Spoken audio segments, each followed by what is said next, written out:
welcome to the Old World Fanatics, your Warhammer fantasy podcast to quench your hobby thirst for all things the old world. I'm one of your hosts, Gummo. I'm on location with my mates, Andrew and Josh. How you going, guys? Great. Good. Great. Is this working? Can you hear me? Can you see me? Yeah. This big I feel like we've got a microphone in my special face. guest on. It's like, Yeah, it all I know. looks weird. Yes, like, I'm from down in Tasmania. So yeah, for all those UK people who How's like, the I'm local scene actually going? in jail here down here. You know, I've been shipped down to Van Diemen's Land, whatever it's called.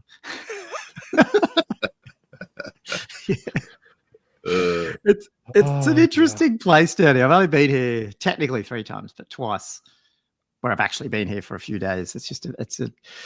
I took a picture. Oh, I should have shared that. There's a toy world here and there's a Rivers. It's like shops that shut like 20 years ago. I literally got a picture on my phone of Toy World. I sent it to my wife because I always, I don't know. Do you guys remember the jingle? I don't want to grow up. I'm a Toy World kid, which is sort of ironic to the topic we might talk about. But You don't remember that? Do you remember that, Andrew? No, he was looking a bit confused. Oh, God. Okay. I am surely some Aussies on the pod here can back me up here that they remember Toy World Kid. Now I'm trying to find the picture I sent my wife, but I can't find it. But yeah, anyway, literally it's a Toy World, which is for those international ones is like some old toy shop that I don't know. I thought it was gone, but no, there is a yellow shop lives here. on. Toy World. Lives on in Tasmania. It just tells you what Tasmania is like. It's a decade or two behind, which is sometimes nice. You know, you walk around and you're just like, yeah, cool. It's like old school. So, yeah. A bit like playing 6-head Warhammer. Just go teleport yourself back 25 years. Nice. I think they're still there. They're just going into that now. So there you go. They've just put down 5th Ed. Yeah, Mordheim just got released. A whole new world ahead of them. Yeah, that's right. Yeah. They actually, one of the guys that I work with down here, because I do 3 days a week for this company as a contract, like I'm getting their prod team up and running, like the development team, getting AI stuff in there and all that. And one of their guys plays Blood Bowl. So he's down here and he goes, oh, that's the Warhammer shop there. It's like a J car, just electronic shop, but it has like hobby stuff at the back. It's just these small towns where they have multi-purpose shops. Yeah. So it's pretty funny. Anyway, so that's enough about me. That's why I'm not in my usual spot. So hopefully you can hear me. And the guys are very generous of moving their schedule around to accommodate me, as are the listeners. So I guess worked out well. For all that. It was good. So I was available yesterday, but I didn't get back till right at 9, and I was just buggered because I was at 4 o'clock flight in the morning. So anyway, that's why we're here. Thank you. Mark Langley is here as well, which is cool. Cam the dentist is here for another little bit because he's got a surgery tomorrow. Johnny H5. Oh, He's sorry, not man. been He on said, damn, before. a bit deaf now. I didn't realize I had my headphones. Sorry, mate. That could be me. He put a message earlier saying it's a novelty. He's actually made it in time to actually watch it live instead of seeing it the next day. So obviously Tuesday. This is the Tuesday crowd. It'd be nice if we got some breaking news, but we didn't this morning, did we? I mean, well, sort of. There's one bit of news that we'll talk about. Has it ever happened? Has it ever worked out like that we've recorded on a Tuesday and that morning there's been news? Or is it every time we record Tuesday nothing happens? Those articles they were throwing out in the early days when we deliberately moved it to Tuesday, maybe. I can't remember. We're 116 episodes in, guys. I can't remember. Last week, guys. Hey, someone just giving it away. The news. Stop giving away the gold. Don't look at the chat. John. Cover it. John, stop it. There's been leaks during the stream. Yes, that's true. Anyway, so if you are listening to us gabble for the first 4 minutes of the podcast, yes, we are Old World Fanatics. We're here every Monday usually, but we're obviously on location. Sorry, so I had to move things. But yeah, big thank you to our patrons who are out there and support the show to help us turn up every week. So if you want to have a look at that, patreon.com/oldworldfanatics. Obviously, we do battle reports, all that stuff. And if you're on the stream, please like, subscribe, add some comments like these guys are. If you're live, big help. If you want to send us some pics, I think we are monitoring our Discord. The link's in the channel. There is a channel. Sorry, the link's in the description. There's a channel on the Australian Discord, which if you want to throw pics, we do monitor that during the show. So check that out. And if you are a Patreon, you'll get your cool shout out. Pics, please. Oh yes, clean picks. Yeah, Mm. yeah, nice clean. Yeah, halftime the patrons get our shout out, so I'll go through that and then we'll hit some patron questions and hobby and all that stuff. But until then, I don't know, Andrew. I think you brought up the main topic that we want to talk about for the first. Well, I don't know. I'm really intrigued about this. Yeah. Oh, yeah. So I don't know if you wanted to intro a that, and thought. then I'll we can go from there. Yeah. So basically, probably everyone's trying to work out what the hell this topic was on about. I am. Yeah. So I had a bit of an epiphany. Did you want me to go straight into it? Go deep, really deep. Go Deep and Really, hard. yeah. All right. So yeah. I had a few vinos the other night, and I was listening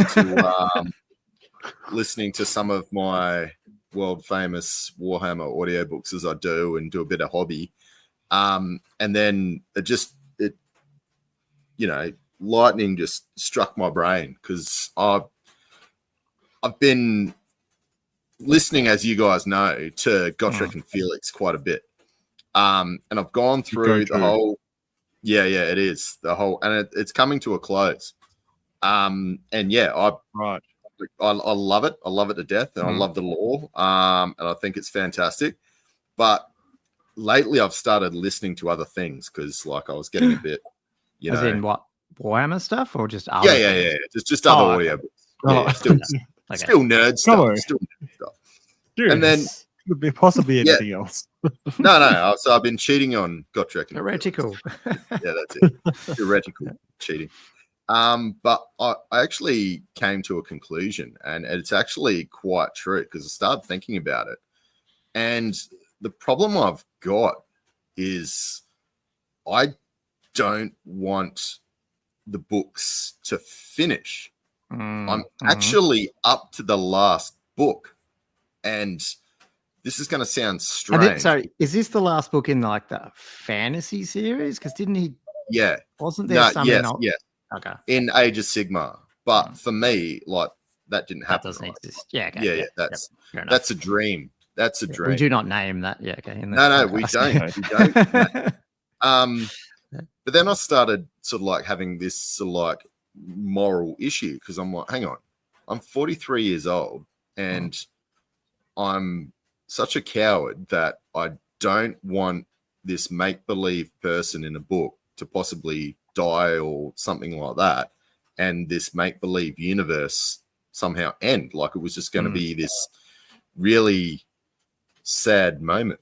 So what I've done the coward's way out and just started listening to other things. But then I sort of like saying like, hang on, no, like, come on, mate. Like, put your big boy pants on and deal with it. Start listening to it. And then, I did. And then I got a little bit in and I was getting the jitters a bit. And I'm like, oh, no, it's too, I can't do it. I'm not ready. And I was literally starting to think, I'm like, what the fudge? Because I'd use the other word. But it's still a little bit early, so there could be kids listening. What the hell is going on? I'm like, this is ridiculous. Same sort of thing. I'm like, what? It's a game. Yeah. Why does it get me this much? Yeah. Exactly. So I was getting a bit emotional. I'm like, especially like Gotrek and Felix. So I love my dwarves. I've loved and they've been around for ages, like since I was a kid. Yeah. And then I was just like, I was really just starting to think like, does this game actually mean that, or this universal world mean that much to me that I can't listen to a fucking book, like an audiobook? That's not that. Like what the hell is going on? So it was really random. And I started listening to other stuff. I've been listening to other audiobooks, but it really just got me thinking, and I started looking into other people and what other people have done. And I've really come to the conclusion that this is quite almost like an obsession, but it's sort of like part of who you are, and like some. I was going to say, you know what the word is? Identity, I reckon. Oh, there you go. I mean, Cool. I'm a massive closet nerd, and I hide the hell out of this where I can because I don't want the normal people to know about it. But it's like, you get the Tolkien, I don't. I'm sure they got a word. The Tolkien. Yeah. Tolkien people. Because that's huge as well, and I like it, but not as much as like Warhammer. So I started like looking into it, and well, there you go. Johnny's just said, talk about a midlife gamer crisis. Yeah, mustn't be the only one. Yeah. No, but he said, I love this. I love how it's like midlife crisis. Like if you take away the gamers, it's like I've got a midlife crisis. I'm torn between getting renegade crowns and warriors of chaos.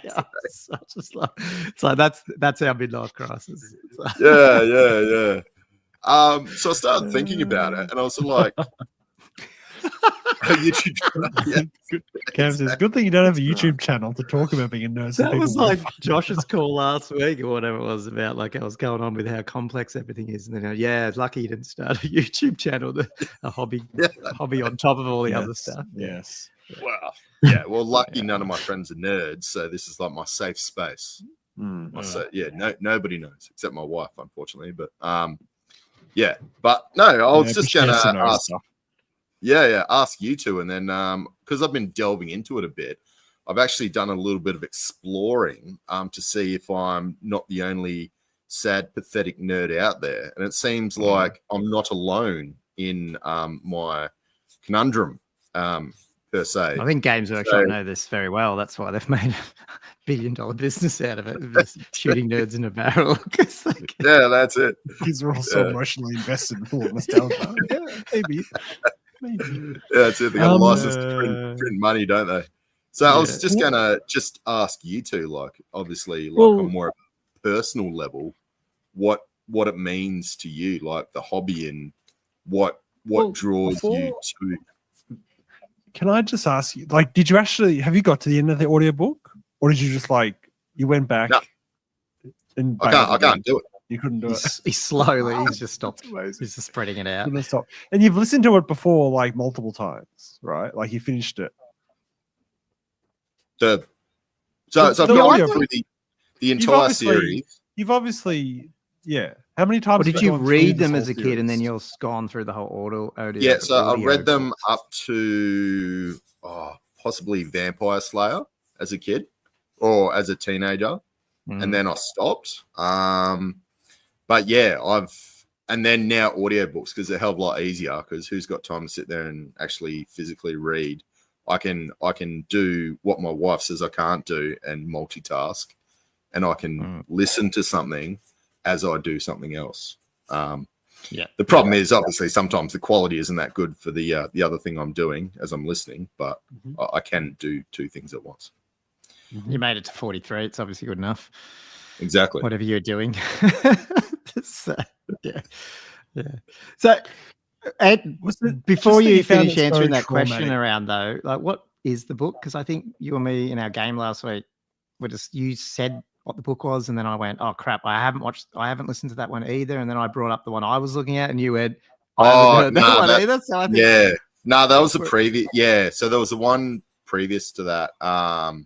It wasn't Albion. Is that the one I was saying that I'm on, or am I lost? Or I'm currently in one where Gotrek and Felix go to Albion with Teclis. Which one's that one?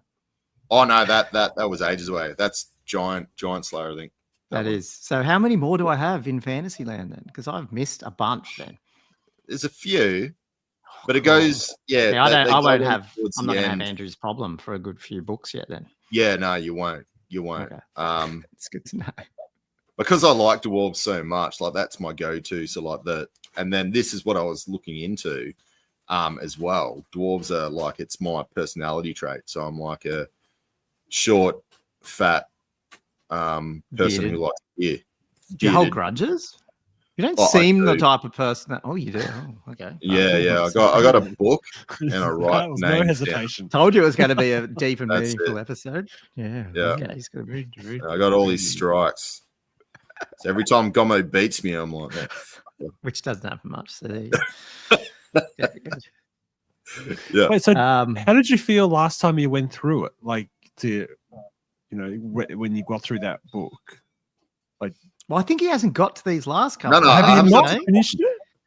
No, not the final book. No, I've never. No. Oh, right. Okay. no, because that was all old. Like with the sorry, the right, I finishing, see. the ending of the world was leading up to that. So obviously, Oh. and that's the problem as well. The end times books, I can't seem to get into reading those. Like I can't do it. Yeah, otherwise I'm gonna have to burn all my Warhammer armies and start screaming at GW. And make a video. Yeah. We're tough Oh, I people. see. We've gone I through. see. I mean, not to go into that Exactly, part, no. but the fact that we're still here after losing the game, like, because you're talking about you don't want to finish a book series because it almost feels like the end. We literally had the end, and for all intents and purposes, did any of you guys ever think they were going to bring it back? Oh, nah. No. I didn't. No. Not like this, anyway. Not like this. So, no. yeah, they might have brought like Mordheim back or something in that fantasy land, but I thought it would. There's no way they would have brought a square-based ranked up, and they did. So you've gone through the hard yards, Andrew. I think you can brave it. Yeah, I have. Like, I feel like I need to pay somebody and debrief this like a professional. That So I don't know if this helps you, but and I know you want to actually hear our side, but I'm just trying to help. Maybe as a it's a closed group here trying to. Me and my wife love Big Bang Theory, the TV show, and it's just a mindless sitcom. I brought it up years ago, and I think it just at least the first few seasons was just. I was Leonard, if you looked at it, and a mix of Sheldon, but you just nerd. Everything was just that. And my wife is probably Penny sort of thing. I don't know if you've seen it, but she's pretty like Penny. But anyway, so we like that. And then we used to watch it a lot, and then but we jump between Friends and Seinfeld, and then now I like them for the last 4 years, which friend are 5 years. Are you Ross? Oh, I always like Ross. Yeah, that's not. Yeah, it's pretty obvious. Yeah, but anyway, but for going back to your story about ending the book, literally for the last 4 years, we go to sleep to Big Bang Theory on repeat. So once we hit that end episode, just back to the start. And we've been doing that every fucking night for 4 years, and we'll probably get through 2 episodes in a night before you fall asleep. And then, so like we're actually into that point where we're watching it and not actually watching it anymore, and then picking weird random shit out of the scene where you're like, oh, do you know they got that book in there? Like, you're not even watching this scene anymore because you've watched it so many times. But you could do that with the audiobooks. Just put it back on repeat and start again. I might need to come around and have some sort of a buddy or something, like almost like you get like a service dog. I can have like a service buddy and just like hold the hand as like I listen to it. Get to the end of it. You'll be right. Yeah. I will need my service to cry. But I mean, am I alone? Am I? That's what I was trying maybe. No, you're not alone in the Warhammer addiction-y / it means a lot basket. Oh, no way. That's why we turn up on Mondays. Yeah, of course.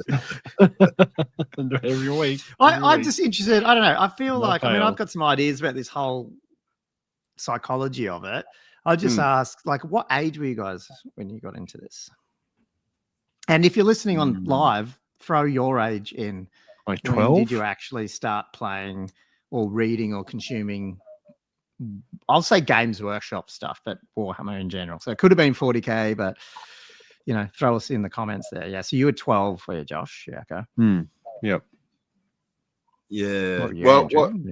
What depends on what you say. Like, so I used to, when I was younger. Yeah, John's 9. Yeah. I'd wag school sometimes, and because I was just a little shit, and I took the train into Perth City, and they used to have this big giant hobby shop with all this random shit in it, and they had like Marauder models, and I think that was my first. That's probably why I love dwarves, because that was take on the crack pipe. Yeah. That was the initial. And it wasn't plastic crack back then. It was some sort of lead, which you probably wouldn't want to smoke. But yeah, it was. And they were specific. I still find them today, the Marauder models. I can still see them. I remember the exact ones. Yeah. Okay. Yeah. That was the first crack of Toka, the crack bot. and then it slowly grew. So it would have been maybe similar to what John was saying, like 9. That's pretty low. Yeah, that's actually younger than well. I was probably in that, like year 7, 8. So what's that? 12, 13, 14 sort of range. I think I was into Dragonlance before that. Though. Like I read all the Dragonlance stuff. Well, at least the ones I had at the time in year 6, year 7. And then Warhammer came along. So I was in that age. I guess why I bring that up is because the other thing we're not going to be able to answer all this, but outside of that as well, are there any other hobbies or interests that you had as a teenager or early teenager that you still have today? Do girls count? Yeah, all girls. That was about it. When you were a young kid, girls, beer. Nah, my old man used to take me fishing, but I had zero patience for it. But now I love it because you like quiet and no noise. So it's like the opposite of what you want. It's like 15, you don't want to sit there and just like look out to nothing. Ross, 40, I'm sitting there and there's no kids and like, this is friggin' awesome. What? Just, just time to yourself. I just think, like, so my theory, and it's not, I mean, there's probably certain truths and there's probably not, but I feel like going back to that word identity, I feel like a lot of people grow up in there and it's just normal. You grow up in your formative years and then that sets like, I don't think you can't change, but you definitely, if you happen to play a lot of rugby league when you're in your teenage years, you probably end up identifying with rugby league even throughout your whole life. And so I reckon it depends on when you start this game. And because it is so personal and you can turn it on and off whenever you want, you're not relying on a team of people to play with or whatever. I don't know. I feel like it sort of is a natural thing that it can draw you back to that, your identity of because you become your person in your teenage years, like that sort of between year 6 through to year 18, I think you start becoming something. And if you happen to then pick up this type of hobby, which is quite involved, then it doesn't matter what age you are, if you're 30, 40, 50, I think there's some nostalgia / romanticism about the fact that you can pick up something that just is so ingrained in your brain at an early year that it feels like home. Do you know what I mean? Yeah. Like, and I think there's a bit of that. I would love to know from people who've only picked it up in their, say, 30s or 40s if they feel that pull. I guess that's my thesis, that maybe it doesn't pull it as much. It probably would, like your early 20s, it would. Yeah. I don't know if it pulls you back as much as if it was, say, in your teenage years, and especially the era we came through in the 80s, 90s and stuff, that there wasn't, there wasn't TikTok to destroy your short-term memory in the time, stuff like that. So when we were into it back then, and you had to go to effort to find a White Dwarf magazine, and then when you had it, you read it till the fucking pages fell off. That's hard not to get injected into your brain, into your psyche, like into your soul, and that might not ever happen again. I don't know, because of the technology, the world we live in. Like, I feel like there's something there. And I agree. Like Mark, I've thought this with him before. He just said he's my brother, telling of the family series. There's certain people, and we're going to have one of them on hopefully in a couple of weeks, that you hear them talking, you go, man, that dude is just me, because he's me in my, like, you just know, like they have the same nerdisms and upbringing. So I don't know. That's why I reckon I fall back to it so much, because it feels like home, even though I don't think of it all the time in that sense. But but this is probably another question for both of you, and it might help answer your own question. So my ex-girlfriend a long time ago, and then I couldn't relate at the time. Now I can relate. Funnily enough, I'm watching TV after work, blah blah blah blah. And she's come into the room and she's bawling her eyes out where I am. I'm like, oh God, what's wrong? Like, her dad's died or some shit. And then she's like, all upset, calmed her down. I'm like, what's going on? And she's like, Dumbledore's died.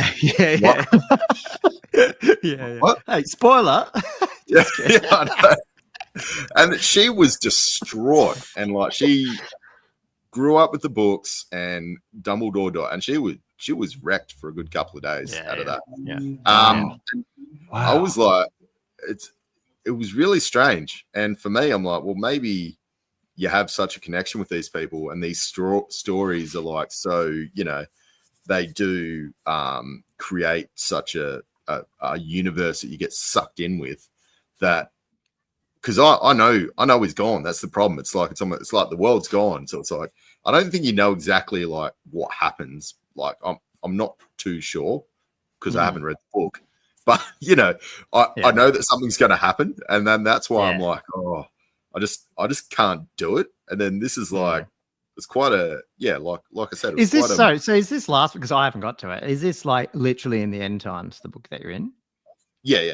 Is this? Yeah, okay. I think you. It's all leading into the end times. Yeah. Is this the one they're in Mordheim, or is this? Yeah. So it's after that they release what's his name? Demon Prince. Trying to remember his name. The first one, the initial one. I can't believe I can't even think about it now. Starts with a D. What's his name? It was the first Demon Prince. They had a hell. Oh no, you're talking. Oh, not. No, okay, don't worry. It doesn't start with B. Isn't that what we were talking about? Oh yeah, Be'lakor. Sorry, Be'lakor. Yeah. Not D had a hell snitch. No. So I know where D came from. It was just yeah. So somehow, like spoiler alert again, Be'lakor gets released to the world. Right. Okay. Yeah, I need to catch up on some of that. I am actually catching up on some of this lore. I've been downloading, same as you, audio books and EPUBs actually as well to look at them. Yeah. So that all sort of funnels in and leads into it. But yeah, they're all like that. I think it's 2016 era. The books. When did Zentom's at 17 or 15 or 14? Oh, it was 15 or who knows? It might have been 14. I think it's 2015. I think. Jeez. Yeah, okay. It might have been 10 years ago. Yeah. I don't know. I was on just think of the rivers of blood that Games Workshop was spoiled in that, like spilled in that time because of that decision. Yeah. That burning plastic. What does it mean to you, Josh? How does this resonate with you? Obviously, I don't know where to start. I was thinking about what you were saying, Gomo, about that childhood sort of imprinting, and it reminded me of a weird thing where I only had like 2 or 3 White Dwarf magazines. I think 2 of them featured Gorka Walker. Oh yeah. Now this is a game I'd never played, and I still have not played to this day. But I read that magazine so many times. It was a bit of a bomb as well. even to this day, when I see Gorka Walker, I'm like, ooh, Gorka Walker. Like I've never like otherwise looked into it or anything, but for some reason, because I read about it so much when I was 12, like I've got this subconscious thing where I kind of still want to play it almost like it's just this weird sort of thing that's rooted in my brain about it. And it's because of just rereading those White Dwarfs every time and at that age. Now what I was wondering as well is why does it, I mean, I get that, you sort of get that exposure at teenage years and that type of thing, but it's so common that people leave it for their 20s or whatever. So what do you think is going on there? Like, why is it that the people are dropping it? Is it just, and then do they drop most stuff? Anyway, maybe we just think it, you know what I mean? Like you play something and you get to your 20s and you stop it as well. But it's just because this is so addictive that it draws you back. Whereas a lot of people just never come back and they leave it in their childhood state. Like I did this when I was a kid. I used to sail when I was a kid. I don't do it now. Whereas we like go, fuck that. We're going back and playing. We're going back and doing it. I don't know. I mean, girls, like Josh, I mean, like Andrew said, I don't know. Yeah. Money. It is pretty nerdy, but it is I had to hide it. Like I hid it like, like nothing else. Until I hit the age now where I just probably don't care as much that it's just like. I mean, look at me. I look like a nerd, whereas you don't look. You can pass, and the jobs you did, you could pass for a non-nerd. Yeah, now I just I look like no hope. No unemployed. Not passing for a nerd. The beard is a a karuna. What was I going to say again? Oh no, I had a point now. I've lost it. Sorry, guys. About other people doing it or coming back to it. Crusaders said greetings I from was going to Arkansas. say, I can't see myself ever being that upset about a character, like just the lore in general. Like for me, the lore, like I like it, but I'm not that emotionally invested in what happens to the characters. Like I've never That's because really you've read been many abused of the by the books. Bretonian mistreatment. Yeah, for yeah. years. You just got used to it. Not only were you ignored, then the world blew up. Like you were like, by then you were just hardened. It doesn't. Yeah, yeah. Nothing could have hurt Yeah, you. but It was like I've not sucked even in. really read. Like I think I read half of the Pegasus book, like the newest one. Yeah. But I never read Not any of great, the though. previous, the Anthony Reynolds, like the Yeah. Errantry Knights and that, like the classic ones. Yeah. I've never really read them. Like Yeah. Okay. for me, the lore, I mean, it gives a centering part to the hobby, but for me, the lore is a minor element in a way. I know it sounds weird. No, 'Cause well, it's so important to the aesthetic and that type of thing. Yeah, but this is. I mean, we brought this up so many it times. I don't know if it's just gives it unique to this grounding. hobby, but it doesn't. There's so many facets. Like you are obviously a hobbyist at heart. You know, like you could. I mean, you did. You stayed involved in the hobby even after the destruction of the old world, and still hobbied, even though it might not have been Bretonians. But you flick back to 6th Ed and. I don't know, so Age of which is a Sigmar, totally valid Middle way of Earth, doing it as well. Yeah, I you know? bounced for a few different ones, but I was actually trying to think of like what I know. I know as you say, I'm a hobbyist. Oh, thanks for putting me in a box, by the way, Gomo. I really No, I don't. appreciate Yeah, it. no. But Got to categorize. what I was thinking was well, even that side of things, what's inspired me to do it, and I think if there wasn't a social component to it, I'm not sure that I'd enjoy it so much. Right. I'm not sure I would even be in the hobby. Yeah, right. If I was So it's just doing gotta it in a have that vacuum, oomph.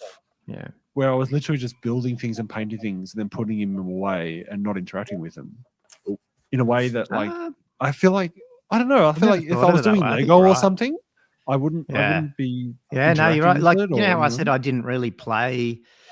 Like I did a bit of 6 and then I got out of it with that was the whole time I was at uni and stuff. And then I sort of got back. I bought 8th a little bit. And I bought the book and stuff, but I didn't really play. And it wasn't until, I met a guy up the road who helped me sort of learn it. And then I went to my first Legions stuff. And then I went to my first tournament, I think, with Castle Assault. And it was that hooked me. So I was never the type of person to socially play Dungeon Dragons or stuff like that with randoms. But it was just once I dipped my toe in it, then I realized, oh shit, it's got this. I don't know. Yeah, you're right. Even though I would have said at the time, I don't need that. But then obviously I did because I wasn't doing it like I do now until I did the tournament scene. And then it made me, come out of the shell of not only playing tournaments, but when I wasn't playing tournaments, happy to sit and hobby for hours doing my own stuff. But you're right. Like if I hadn't have done that Castle Assault, I probably would never have fully taken on 8th Ed, and I wouldn't have been like playing it or doing it like I am now. Yeah, So there must be something about that. I think there is. Connects the adult part to the child part. I don't know. That was a pretty. So Mark's brought up a pretty good point that there was, paper published 20 odd years ago. That somebody's obviously done a thesis, probably as part of a doctorate or something, or I don't know, something about obviously how this sort of hobby or something similar to this aligns. I'd love to bring something, and this would go a little bit deeper, not so much deeper, but it can be more personal for different people, and particularly the gender divide a little bit in that. And this is where I think this game is a good example of being really healthy, and it should actually happen more often. Is there's something very, very healthy about reconnecting and keeping an identity. Your identity can shift. I don't want to put people in a box, sorry, Josh, that says you are this and you can never change, because that's a load of bullshit. Like anyone. I was teasing you. Yeah. I firmly believe, and people need to take this on board as a side, you can be whatever you need to be to get to where you want to go. Like that is the biggest power that you can have. So these, I'm all for MBTI, like psychological things, and what is it? What's that love thing where you're the love language thing? Like they all make sense. They're all bullshit at the same time. You can actually do what you need to do to get to where you need to go. However, you do have an idea. Like identity tends to, like, especially at a younger, it does pull you Mm. in. And I think there is a bit of a gender divide that guys, because we tend to be able to connect and stay in our identity, we don't give ourselves up to anything as much. It's easier for us to get pulled back into it. So then we have this, for the people who are like us, who are lucky enough to do it, it actually is a real mental positive. So as you get old, like we've talked about this, I joke about it all the time. When I'm 90, I'm going to be playing Warhammer. Like it's so, Yeah. like I'm going to be fine. You know what I mean? I know what I want to do. Females, like people who have like children, for example, a lot, like the ones who actually have to do it, they often, you'll hear this a lot with women in their 30s, 40s and marriage ones, is that they've lost themselves. Because they've had to give themselves up for their kids, their family. Like it's a physical thing that they give up. Or they have to put themselves aside to do that. And then on top of that, if they don't have that connection to this childhood thing to pull them back, it happens often. You're like, this is why you have high divorce rates, is that where girls go, the fuck, who am I? I've just got out. My kids have just left home. Who the fuck's this guy playing Warhammer? I don't even know who he is anymore. Who the fuck am I? I'm not playing my things. And so we need to be actually quite appreciative that this can happen to us, but also be, I think, quite observant that when people don't have it and actually encourage it, but it doesn't have to be Warhammer, obviously, it can be whatever, but it's like, No, it's actually a really positive mental thing. Yeah. I don't know if you can convince anyone to play it who wasn't playing it in the first place, but yeah, I just wanted to bring that up because it's sort of related to that whole thing. And I think it's such a positive thing. That's why I'm such a big fan of mental health of this game, because if it clicks like this, you're almost, it's like you have a superpower. You have this superpower that as long as it's around, or you hobby, like Josh said, if there's people who can do it, it can overcome a lot of shit and a lot of dark that people go through. Everyone goes through it, in their life. So, I don't know.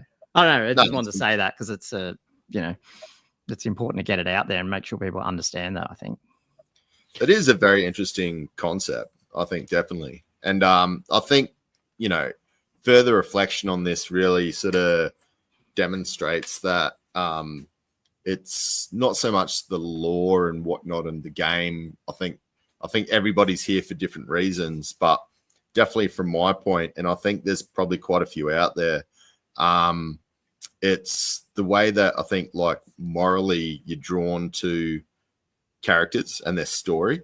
Similar to, Lord of the Rings and all that. People are drawn to the story, right? People love Gandalf, Frodo and Sam. Yeah, it's like Gandalf and, Aragorn. It's like, you're drawn to those guys. Like and then that, I think that's like, for me, is, I don't think I'm the only one that's drawn to like Gotrek and Felix, because they've got 20 odd books. You don't keep creating these books if there's not this huge following. And it's funny because like morally somehow I'm like aligned myself to this crazy slayer who's gonna go out and look for death and just can't die. Never seems to die. But it's weird because like morally you're like, he's kind of like this good guy, but he's not. And then Felix is like somehow doesn't want to be there, but he's like obliged to do it. And it's just just the honor, it's like the guy who just turns up because he's bound to do it. And I think that's his word. His word is his. I think that's cool. That's it. Just to mention, just to sort of connect to that, I'd go back to the White Dwarf comment. My first ever White Dwarf, I think it was 193 or I don't know what, 130 something. Anyway, it was the one with like it's like Dark Angels on the cover. I think it was I don't know if it's pre second edition 40k or not, but it was the episode, the edition. No, what do they call them? What did you just say, Josh? What are they called? What are White Dwarfs called? God, my brain's not working. Not edition. Just whatever. It starts with that. Where the first Gotrek and Felix short story was there by Bill King. So that was the sewer one. It was his short story where they went into the sewers, under Null, him and Felix. It's the first part of the. Oh yeah, technically, it's actually, it might be the second part of the first book, because I think the first one's in sewer jacks, getting run over by the that carriage thing. But yes, then they become sewer jacks. So that was one of the first White Dwarf ones that Bill King was like writing it into the White Dwarfs, and then it became the Troll Slayer book that we all like. But yeah, so I read that first like short story of him under the, bashing the Skaven or what it was in that Sewer Jack one so many times because it was in my first ever White Dwarf. Yeah. Which is interesting. Yeah. So yeah, Nah, and then, it just stays with you forever. Yeah. But I did have because I know we don't have the hugest amount of time, but I did, as I spoke to Josh and Gomo, a little bit of research, and as Mark's brought up, there actually has been quite a bit of research into, what draws people in and how this game, Warhammer, across sci-fi, fantasy, and whatnot, has been so successful.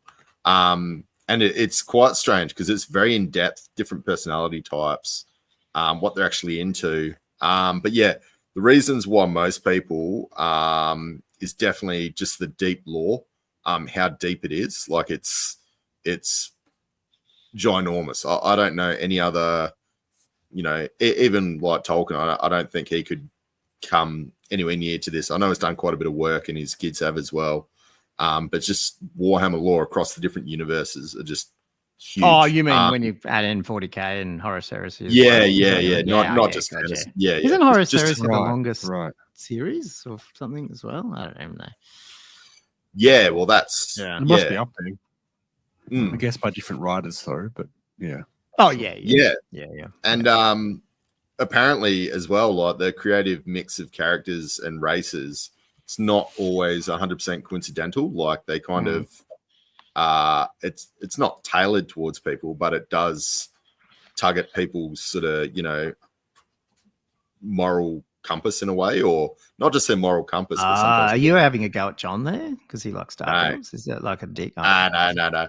But there was personality types. They were talking. It was quite funny on how different personality types are actually prone to get, like, people just don't like a race for something. Like people get drawn in for either the look or the lore, or something draws somebody to their favorite races. Like I've got dwarves, high elves, all that. There's ones you're just not interested in, and I've had that previously with like ogres. Like I own the army, and I just the lore and everything was So there's definitely things that suck you into that world. And I think another thing is as well that people brought up is that they love an underdog, and there's so many underdogs in the Warhammer universe. Yeah. It's just like, it seems like everybody's on the brink of destruction to a certain degree. Like, yeah, that's true. Everyone is. No, they are. It's Did anyone bring up the? Oh, maybe. Yeah, keep going. I was wondering. Oh, sorry. Just the creativity. That was coming from the hobby perspective. It just allows people to, become artists to a certain degree. Like it's funny because my auntie is an artist, and then I was talking about, Warhammer, and she's like, "That's not art," and I'm like, "Well, kind of is in a sense." Yeah, gotcha. Yeah. Something that definitely you brought up before, Gomo, is the nostalgia, and then just like it creates comfort with people. I think that's something definitely, it's like your little blankie when you're a kid, except like it's an adult version and it's fun and you can drink beer while you do it. Another thing, it's actually a really good game. I don't think too many people can argue that there's too many games out there, especially on a tabletop or something, like a physical game with so much depth. And then, No, I don't think so. I'd love to know if there is, but I doubt it. Yeah, definitely. And one I like, and I'm sure you guys can probably, relate to this, is the story is told and continues when you're having a battle. So I'll play like my dwarves, and I don't like when my dwarves die or, the king dies. I get a little bit sad, take them off the table. It's like, because I'm kind of rooting for them, Yeah. It's like they're kind of part of you, you just, it's quite strange. Like you're an adult playing this game, yet, it's not about you losing and being competitive, but to a certain degree, you're kind of like, oh, I want these guys to win, sort of thing. Like it's because you're telling that story. I mean, sometimes that happens in reverse too, where it's like, especially if you're playing, I don't know, like sometimes you want the good guys to win most of the time, even if you are a baddie, and sometimes you want, like you want that king to kill the orcs, even though you're playing, or you want the story to, even though you're on the other side of it, you're like, oh fuck, it did happen. Yeah, you got him. Like you deserved it because that's how it should be. Like, I mean, I think we did this in this game the other day where I was like, should these guys charge in? Yeah, they should. Like as if they wouldn't. Like going to like play. It's even so it's competitive, but at the same time you go, nah, fuck it. They need to charge. They're beastmen. They should charge or whatever it is. Like I like how it mixes in, even though it's not sometimes the right thing to do for the game. It's that. It's cool. No, definitely. And I'll wrap this up quickly. But so these are a couple of little points at the end. So the types of people who get drawn into Warhammer, mostly the biggest personalities were dreamers, who's definitely me. I'm a dreamer. Creators, not so much, but I definitely think Josh and Gomo are definitely aligned to that. And strategists, and I think all three of us are, because we love to play the game physically on the tabletop. And this was something that I wasn't aware of, but people's personality types and their moral compass is literally what usually draws them to their favorite factions. And there's almost a faction type for most broad personality types. And some people think that is actually put into it deliberate. It's kind of been created. Because obviously we knew the game was sort of built around the tropes of French and Babylonian and Egyptian, but you're saying but they actually tried to put in some of those types as well. Interesting. I mean, in one sense, it makes sense because if you can appeal to a broad spectrum of personality types, then your game's attractive to everyone at some level. So there's actually some business sense savvy to that as well, which it probably happens everywhere. If you go to the Marvel universe, they probably do deep down go, we need a character that, people who like cooking like to like. I don't know. But maybe there is some truth to that. Yeah. A lot of money. I mean, you could easily, attribute like some level of competence there when it could all just be out of happenstance and just like that's just how it worked out. Pattern matching. Humans are very good at going, oh, that's me. It's like, dude, you just chose that because there was two armies in the box and one was Bretonians, and that's how it fucking came around. Yep. That's literally It's nerds creating games for nerds, isn't it? John did put into I'll put this up to the this is the live stream chat in the Discord. He did clarify why he's drawn to Cathay and Dark Elves. He said he can't. Do we want to see this? Is this not safe for work or what? That's safe for work. I can't actually. It's very little on my screen, so I can see that looks like Miao Ying, but it's not. Is that what you're saying? Or it is? Oh, it is. Yeah. Okay. Yeah. Sorry, I can't. I don't know why I'm drawn to Cathay and Dark Elves. I can't figure on it.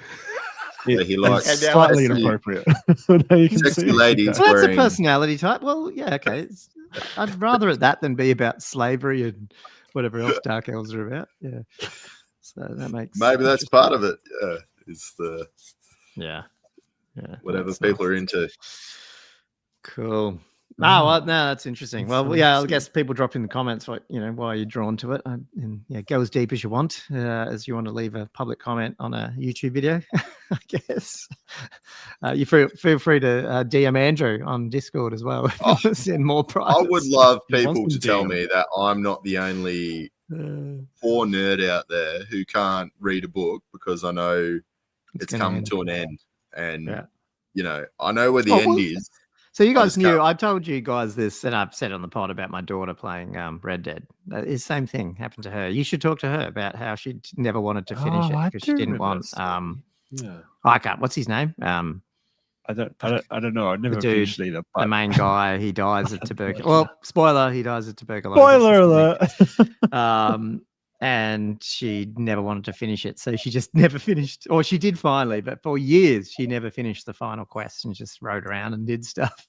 because she kept Arthur Morgan. That's it. She kept Arthur Morgan alive for years. Oh, Red and we Dead always Redemption. used to go. Yeah, we always used to go. Oh, Hey, have you killed Arthur Morgan yet? No, I'm not gonna. She just didn't want it to end. I didn't even know that. I didn't even know he died. There you go. Well, I think he does. Yeah, Right. he does. Yeah. Is that number 2 or 1? Red Dead 2. Yeah, it'd be 2. 2. Yeah, okay, yeah. I haven't finished it. It's too big. Yeah. So I think anyway, so that's interesting. Yeah, I've got too much hobby to do to spend time playing open world. Yeah, same. They've tried to get me to do RPGs. all the games. I just don't play computer games now because it's too busy. You can't do everything, can you, Josh? So Well, yeah, the thing is, I would play a lot more computer games if I didn't sit there thinking, I could be doing hobby right now. I should be painting something. I should be getting something tangible done. Have you guys played The Witcher 3, but that is another character that I'm extremely drawn to. all right. They did movies of that though, didn't they? Or they are? Oh yeah, because what's his name? Yeah. Yeah. Oh yeah, but they're not as good as the books are pretty good, but the game's great. Yeah. And I played Witcher 3.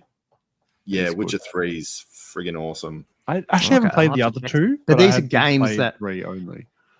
These are all games, right? And even what they're saying in the chat, someone's saying you should play Solve, and then everyone's raving about that. That's very Warhammery, apparently. So I don't know. I feel like I almost feel like cheating though. Like this is the problem. I'm one who don't venture out. I've only read. Again, I know we want to get onto another topic here, but I've only done Warhammer. Do we?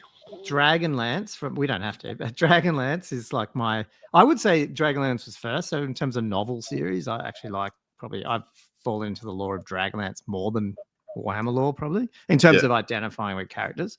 And then I do the odd like D&D thing or something like that, but I've never really sunk into a whole fantasy world. Tolkien you do because the movies were there as well. I did the books initially, but I never went deep in all the other stuff. And then Game of Thrones, I think I even tried to read those books and I didn't. It wasn't until the movies, the TV series came out that I bothered to watch the whole thing. But I've never then gone on to, I need to look at, well, actually I did Kickstart and buy the game, but then I sold it.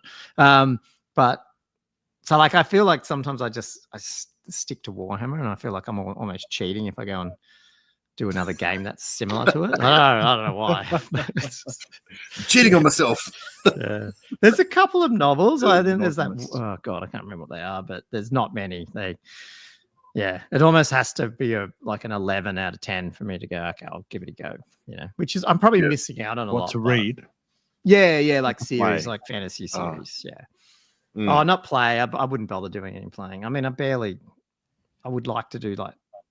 Some more Games Workshop-y ones like, Heresy and stuff, but it's going to take a long time. I buy the stuff and they sit on sprues. So, because just sorry, to do the miniatures. Sorry, I thought you meant like. Yeah, I was just saying outside of novels to even play games, it's hard enough to even get me to do that. So, Well, you got till you're 90. You got plenty of time. Yeah, no, I've got time. Yeah, I got time later. Yeah. The Warhammer isn't growing up and moving out. You're fine. Yeah, that's right. Cool. Steam page. I think you can. He said, can I link it here? Doesn't harm the stream. Yeah, go for it. The Steam page. Is that for? No, I think so. Go for it, Mark. He's just saying, can he link something? I think so. Doesn't matter. That's Solve, I'm guessing. Yeah. Go for it. Throw the link up. Otherwise, we can throw the link in the description if he can send it through to me. I don't know. What do you want to do then? Did you want to touch on the other topic quickly, or do you want to do the intro and then touch like how much hobby and all that stuff do you guys have? Do you want to do like a halftime break shout out and then hit the other thing, or have you got hobby to get through? I think it'd be good to do the shout outs and stuff as a bit of a punctuation. Okay, there's a couple of questions. I'm not sure how much hobby you guys have got. I've got my campaign. I can do a little game. Quick little report on that. We actually had bat rep too, me and Andrew. So maybe we do. We just like talk about hobby, and that's part of the game and the comp system that we want to talk about briefly because it's all sort of game related. Then yeah. But we'll do the shout out. Okay, and I just realized, sorry guys, I had not loaded the Patreon thing in the background here. I'm all out of whack with the not being in my normal spot. I put the episode together tonight, guys, and I've done like a half. Did it really well. It's awesome. No, it's looking good. So that's on page 2. That's not right. Okay. Anyway, let me give a shout out then to our patrons. So a big thank you to these guys. They get their own Audible shout out. We have 61 paid patrons. So a big thank you to Mark Hurwitz, Cebasismus, which I can never say, Cebasismus, Amble of Doom, Western Sydney Wargamers.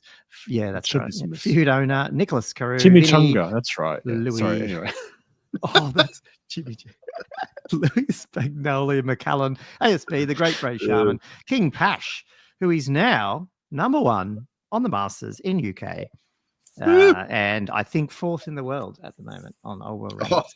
Tom Pickard, Not Matt, Jess Tors, Adam Lamb, the Orange Juicer, Matty, Firebird 7137, Peter Holman, Mark Langley, obviously the great Mark in the chat there, Matt Hinton, the Old Warrior, Silver Dave, Sporadic Sanity, Mark, must be another Mark, Nick, Chris Bowler, Drunk Hammer 8, Ben Shooter Louis, Benoit, Cam the Dentist, who's also in there, James McKellen, Liam Fallon, Tommy Coolin, Jay McBride, been a bit AWOL lately. We'll have to ask them about that. Flatwell Jedge, Jelly, Herald of the Old World, Keel Herd, Tommy Dogs, Matthew Klein, Matt Morris, Perfidy Griff, Jess Tors, Wood Duck, Josh Griffiths, Nananuum, Daniel Broadstock, Elliot Mitchum, Gilthos Draconos, Diesel, Demi Gamer, Robert Z, Schlammy Chumblers. Schlammy Chumbles. Schlammy. Oh, my something balls then would be. Schlam with chumbles. Schlammables. Schlammy chumbles. I don't know. You have to explain that. I don't know. Schlammy chumbles. Schlammy chumbles. I don't get where the chum comes Still got from. over my head. I got 3/4 of it. Yeah, sure. OG Whirler. Oh, God, Bobby balls. Gherkin's done it to me. What is this? Hello. And finally, the originalist of gangsters, Bobby Gherkin, and that concludes our Patreon list for this week. Gumwitch, Zen Fox, and Todd Lloyd. So, yeah. You guys know that. This is almost what I would call SQL injection. I didn't realize you could have such long names. Someone needs to rename their name to Cetra's title, and make me read that out. I shouldn't have said that. Why are you suggesting that? Oh God, that's a good one. Bobby Gherkin there was he was a bit, he just had the same Bobby Gherkin squares there for a while, so he's come up with the goods with that one. Yeah, well, I'm hoping it stays like that for quite a while because that's going to be funny. I look forward it does have other floral and other fonts around it, but I can't really read them out. So you can't read the happy little face. Yeah, I can't read emojis and stuff. But anyway, big thank you guys for that. And if you want to get a shout out like that and make us laugh, patreon.com/oldworldfanatics. And you can also send us questions, which is what Josh is about to read, I think. Ooh. I think there was a couple. I am about to read. Yeah. I'm sure everyone enjoys our ridiculous mixture of proper Warhammer comp analysis, and then also some weeks we just have full-on DMs about the meaning of life and hobby. But Orange Juicer has a serious question, sort of. We all have that one color we seem to migrate to for every army in one way or another. For me, it's dark teal, dark turquoise, and a pink. So far for my empire, I've managed to avoid it by painting each unit as a different unit from the heraldry and uniform book. What is your color that you just can't seem to stay away from, and what draws you to it? And he says, a genuine love of the color, or maybe the ease of being able to get a great looking finished result, like you can with red, for example. Yeah. Yeah. Do you guys have a particular color, or even a particular paint that you go to? Probably.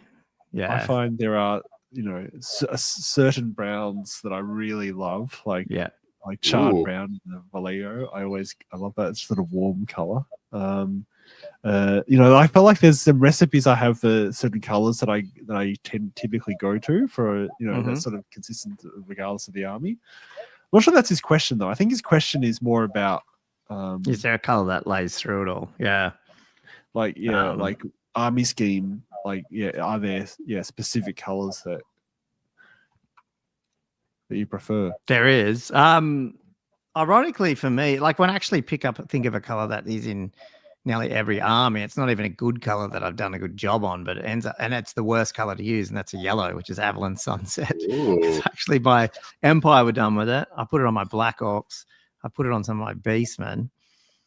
And it's actually a shit. Like it's an okay color. The paint's shit because it dries up all the time. But yellow's routinely freaking hard to do. Yeah. But for some reason I think it's because sometimes you don't see it as much. So then I've used it. So that's probably the one I would say tends to appear in my stuff. But in terms of I feel them as they're the sort of colors under that, what you sort of talk about, Josh. There's definitely like Xandri dust and some of the other browns and bones that I use like all the time. But I think my best results, and it's probably the same as everyone, comes with reds. I'm really good at doing blended reds, capes, stuff like that on some of my Empire. But because red's so easy to, and like Night Goblins, they're red for me, like on their capes and stuff. So I think I'll probably get a better result with red, but I think that's because everyone, I don't know what it is with red. You can red wet blend it forgiving. So easy. Yeah. But I would say it's probably that yellow that seems to sit on a lot of my and it's sometimes just highlights and stuff somewhere.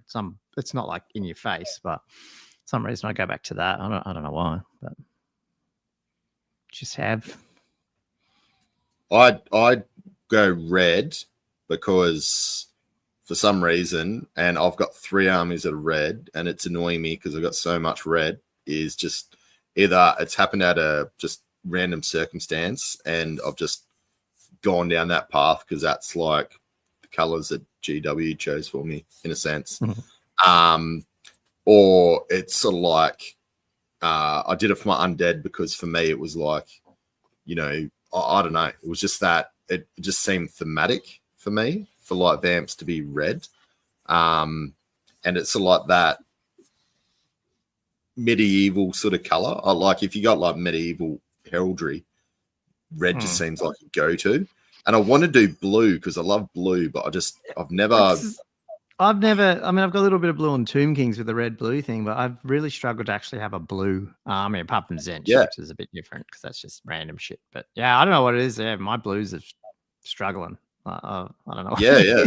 Which it's probably just as easy as red, I would imagine. But it is such a popular color. It's just as forgiving as red. It's actually, it's actually. I find blue more fun to highlight. I think it takes the highlight. You can go to really quite an extreme with the and it stays blue rather than go yellow. And it stays blue rather than and because the red either goes pink or yellow, and it's sort of like I don't know. You can sort of change the color impression, but the blue you can go right up to a cold white and it's still blue and it looks so cool. I think you're right. So you should definitely do a blue army, one of you. I mean, I don't know how to answer this question because I do not have a color that I go to. I guess it's because I've spent so much time painting friggin' and they're all different. All these different forced colors. to do different. Like I've learned. I've learned. Good luck. Hopefully, don't kill anyone tomorrow. Staying up too late watching Old World Fanatics. Anyway. Okay. Yeah. Obviously, with the Bretts, the colors I have to be consistent with the reds have to be the same and the blues have to be the same. Otherwise it looks all weird. But then I'm thinking, then I did the Wood Elves that are they're mainly just a greeny color, and then I went into the Cultus Sinesh, which is like a purple teal gold thing. Like I think the only thing I like is make sure it's just vibrant, bright colors. Otherwise, if it's just dark, I don't find it as fun. But for me, I do not have a preference for color. I just go whatever. Oh, sorry. So you don't find dark fun? No, I want vibrant. Yeah, I reckon it'd be cool if I'd love to see you do a full oil like what I did with the Beastman though, where you can be a bit dark and messy and then see how that comes out. I want to see you do that because I reckon you'd make it look friggin' awesome still. You mean like maybe a chaos army or something, Yeah. Oh, okay. Yeah. See, your chaos army was pink, so it's still that's right. I mean, I could, but I think it's just my preference of how the army looks on the table is very bright. sort of not like cartoony bright, but just vibrant colours that, that yeah. are quite eye catching. Yeah, I think pops. I've always struggled to pop at it more. But yeah, it's just I don't know. What about no, Andrew, you did red. Yeah, that's right. Yeah. Well, hang on, wasn't there a second one to that somehow? No, what was it? What draws you to it? No. The other part of the question. Oh, okay. But yeah. And he was suggesting maybe a genuine love of the color red. Maybe guys just really love red. Mm. But it is yeah, maybe it is just a paint that enjoys. I mean, I'll probably say, I mean, like, I don't know. Back in when I played ages ago, I didn't really, you just painted whatever because I didn't have many paints. But when I started 8th and I actually started Empire rather than my Orcs and did them from scratch, I did them in yellow and black because they're Avalon. And yellow and black's the Pittsburgh Steelers, which is my NFL team. So that's why I did yellow and black. And I think what happened was that it was also when I discovered washes because I didn't know they didn't exist back in, well, I don't think so. Back in 5th ed, wasn't really a thing. And then when I started 8th, they started like Devlin mud and stuff. And that was the first time I sort of had like, even though I had yellow and black and you could wash it with brown, it just looked so good still. And I think that's just what made me go, oh. And then with a quick highlight, the yellow still looked cool, even though it was a dirty sort of grimy empire-y look. That's probably why I went that route, to be honest. Yeah, fair enough. Yeah. I'll put up this. So Rolando says a good gold is Vallejo metal color gold, which is the only gold in that particular range, but I think is like it's a very shiny version of that's metal. not like metallic. oil though, eh? That's still no acrylic. It's still an acrylic because I have them here. Okay, yeah. Which I must admit, the gold, Rolando, for me, it's a very pale gold. Like it's almost a coolish gold color. And so I actually ended up going back to the OG like Vallejo sort of warmer golds because that's just how I like my golds to look. Yeah. Okay. That's a question in its whole. Like, that's purely like personal preference. What shade of gold? Because you can have so many golds. Yeah, there is. I really like. I really thought there was only one shade of gold, but apparently there's loads of shades of gold, and it surprised me. Well, I mean, gold is literally an element, and that's just it. It should just be one color, but yeah, true. No. The Hoplite gold from that speed paint from the new Army Painter range and Gilthos did it with his dwarves. He's got like a cyan sort of light blue with Hoplite gold, which is a bit of a. I don't know. Is it more of like a green gold almost? Like it looks really. They look really good. So I've started to use them on some of my Cathay stuff. So I like to look at that one.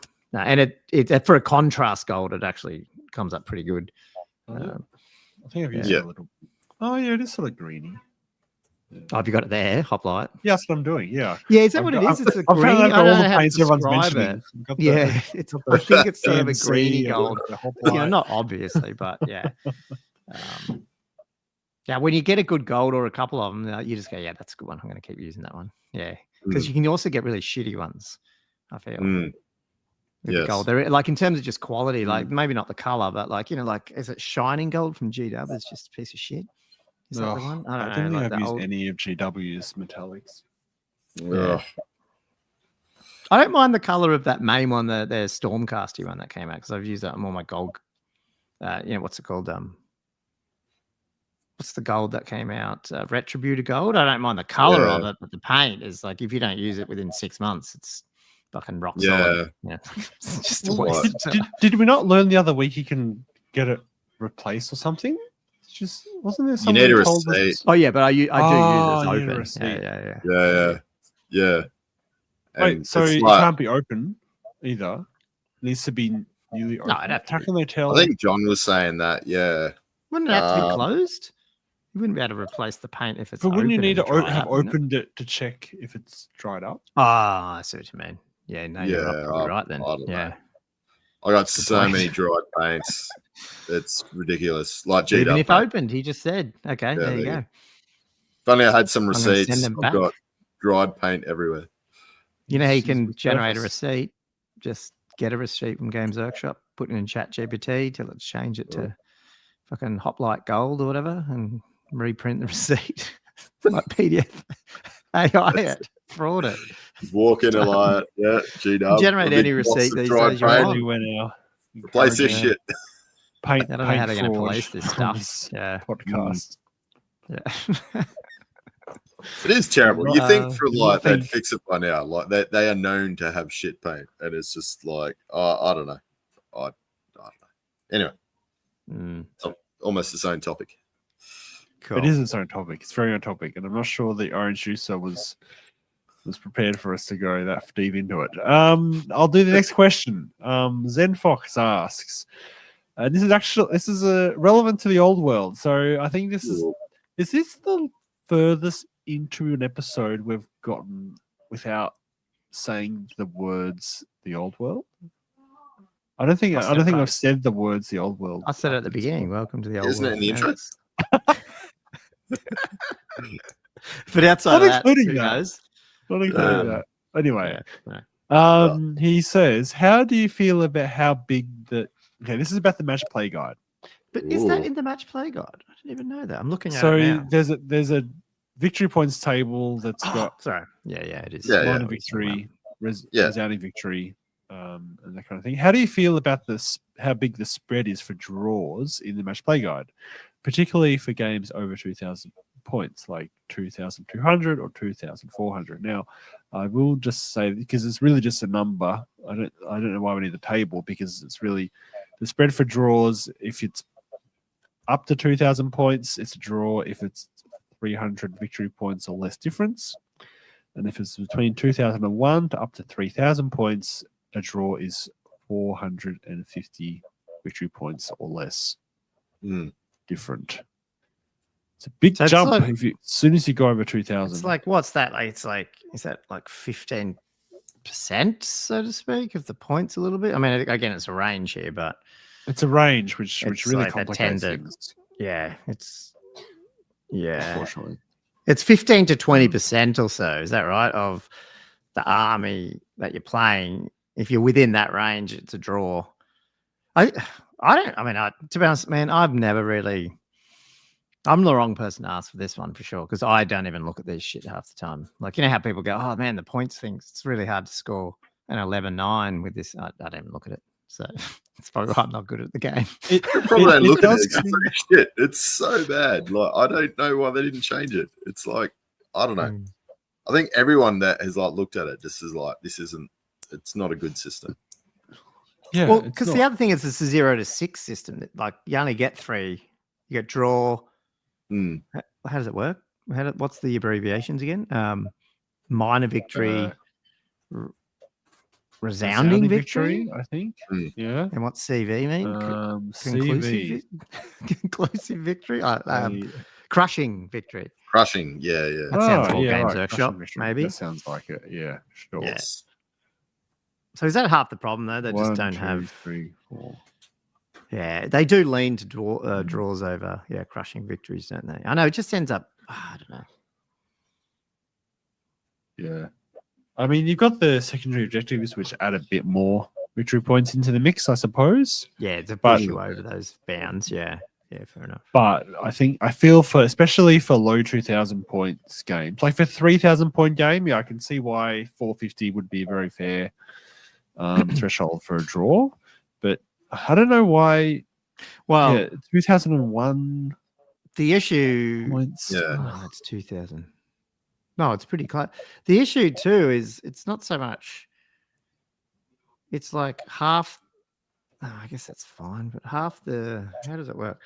2,000 point up to 750 is only a draw or a minor victory. So like it feels like you can nearly take out. No, it's not half the army, but a chunk of army, and you've only still just got a minor victory. So it feels like everyone's going to just sit in a draw or a minor victory most of the time, because it's very hard to table someone. Yeah, it's true. That's true, actually, because so you get a resounding victory, you have to get 950. Yeah, and that's a difference. That's not a massive you getting 950. It's a difference of 950. So I feel like that's sort of the problem. It's like when you look at the difference, the fact that a draw and a minor victory, which in their chart is just a 1 point thing, like it's like a 3-3 or a 4-2, whatever it is. Yeah, I can't remember. Everyone's just so many people are going to sit in that range. Just it's going to be really they're close. even remotely competent to each other, probably. Yeah, I know. You're right. Because 950. That's equivalent to you tabling your opponent and losing half of your army. Yeah, which is a blood, pretty much like a pretty big bloodbath, and you've only got a minor victory out of it.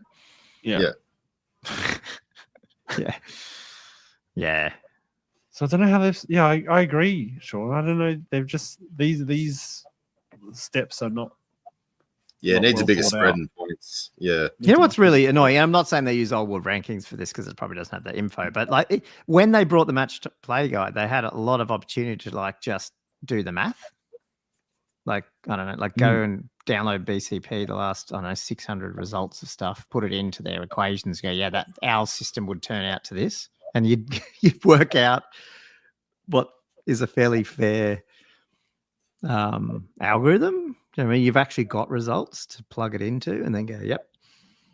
So I don't know. I don't think they do any research on that side, surely. They just come up with stuff. It's bizarre because it's meant to be for match play, yet it doesn't seem like they see what people have been doing for the last 20 years. It's like, just such an ancient system. Just conform to everyone else. Yeah. Outside of the UK, I don't really see any. Well, I think I might have seen a few European people use that 6-0 as a system, but I can't remember seeing any US ones. Yeah, because you've got so few games each, for the tournament that you really got to maximize the striation from each result. Yeah. Especially given the propensity of like three game 1 dayers out there, like you sort of need a little bit more variability. Yeah. If you got like 20 people in a 3-game tournament, like you're just not gonna. You're gonna get so many people on. Yeah. Say like, just tired. Yeah. Maybe that's their goal, and they want you to start doing hobby and best player, best painted scores to we're all winners. The games. We're all winners. Plan. Yeah. They actually think more and deeper than we do. Yeah, there you go. Cool. Those are the only 2 questions. Okay, that's not too bad. We were going to do a bit of a chat about, some of our game stuff, but also maybe touch quickly on the Germancomp that Old World Charm chatted about, but obviously the patrons put this up a while back after we did our other review, and we didn't review this one. So they put it up yesterday, as in last night. Someone asked about it the day after we did the other one. Yeah, they sent it. And checked out Germancomp, and then I was sort of, and then I saw Old World Charm did it the other day, and I was like, oh crap, maybe I should have looked at it. But yes, you're right. Then the other guys sent it in yesterday. Okay, yeah, try to do that. Before that, I just wanted to quickly shout out 2 things for news. One is reveal show coming. Finally, we do have a date for that, which you would have seen this morning. I won't bring up the thing because you can see it on Facebook. Basically, 7th or 8th, depending on where you live in the world, of November. So not this weekend, but next weekend, we're getting our preview show. Ooh. And Old World is on there. So there is a good chance that we are going to see at least, so 100%, 99.999% sure we'll see an Arcane Journal cover. If Mark's got any skin in the game, I'm sure he's told us that we're going to survive this year. Is that what it was? I can't remember what he said. He said, I'll only hold it to him if he's wrong. Mark's got some skin in the game. He's got half his body in the game. But yeah, we're going to see something bigger than that, and bigger than even the Marauders. That it's just, are we going to see Kislev like a Cathay type style reveal that, because they can then do that, and it can be months before we see it because it's over Chrissy. Yeah. I wouldn't be surprised if we see a big thing hit. Did we just ask Mark what the next Arcane Journal is going to be? Yeah, that's right. Start throwing suggestions. JT on the phone. He's just laughing at that. So we'll see. Dogs of War, Entropy said. Here we go. Oh, fuck He just said, "I could barely stand the anticipation." Ooh. Oh, did he just do something? Heard it here first on Old World Fanatics. Okay. We will Okay. see. We'll see. We'll see. Might have to start painting up some Treading of a these, fine line there. Yeah. Let's not get anyone in trouble. Anyway, so yeah, that's that. Yes. And I do want to say on that leak thing that Josh hit the nail on the head. Marauders are on 30 mils. We've had it confirmed in the Facebook group by the Warhammer community. So last week when you were looking at those base sizes, you were right on. Marauders are moving to 30 mils. Rules are changing. Yep, it's happening. Can't get anything past you, Josh. You searched straight away. So there you go. Wait, did I? Oh, you're the one who brought it up. I didn't realize was I? Oh, yeah, worldwide. No one in the whole world. No, I don't know about that. I don't remember bringing it up. Okay, yeah, cool. Well, yeah, I saw that it was confirmed, and I'm trying to remember. Oh, who put that sad comment into our Patreon that oh yeah, that's right. Ninanduum, that's it. He was like, these look so good, but I'm not super pissed, but I'm huffing copium about keeping the Ravening Horde's Marauder entry and these just being additions. I don't want to have to rebase them all because he bought a whole bunch of new Marauders in March and had just done a whole yeah.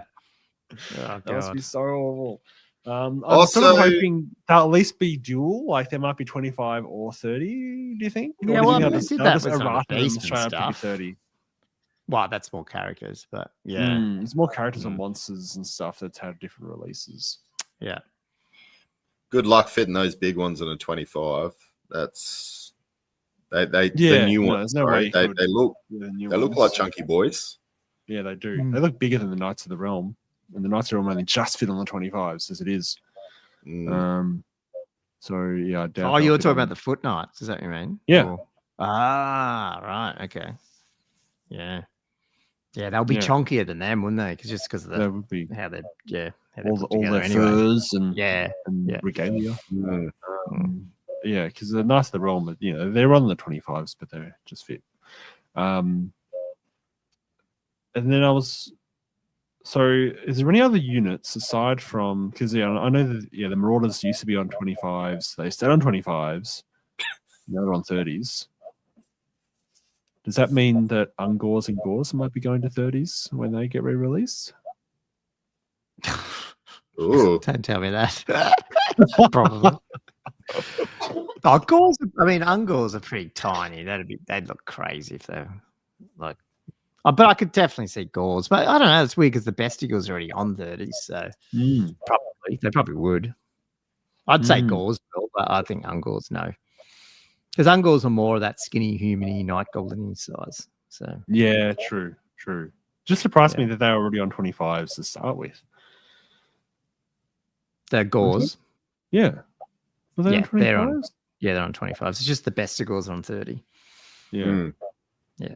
But like in 8th Ed, were they on 25s back then as well? Yeah, Gors were, and Ungors were 20s, I think. I didn't have a Beastman army, but I think that's what they were. Okay, yeah, I can't remember. And Bestigals must have just been on 25s. So yeah, okay. Yeah. So they just bumped the Bestigals up and the Ungors up and left the Gors, maybe. That's what I'm thinking they do. Yeah. Yeah, Entropy said Gors were 25 and 8th. Yeah. Yeah, cool. So to see Cam just quickly shot in a bit of you just jump back in just to let us know. He's running a comp event. He's going to run comp event at Good Games New. Awesome. Okay. Cool. Woo. Excellent. Well done. Nice. Go to bed, Cam. Go to bed. Yeah.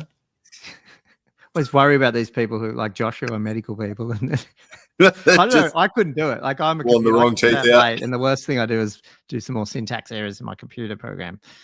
Yep. It's not that important. These people like Josh who've got to actually new to some point. Maybe I should go to person.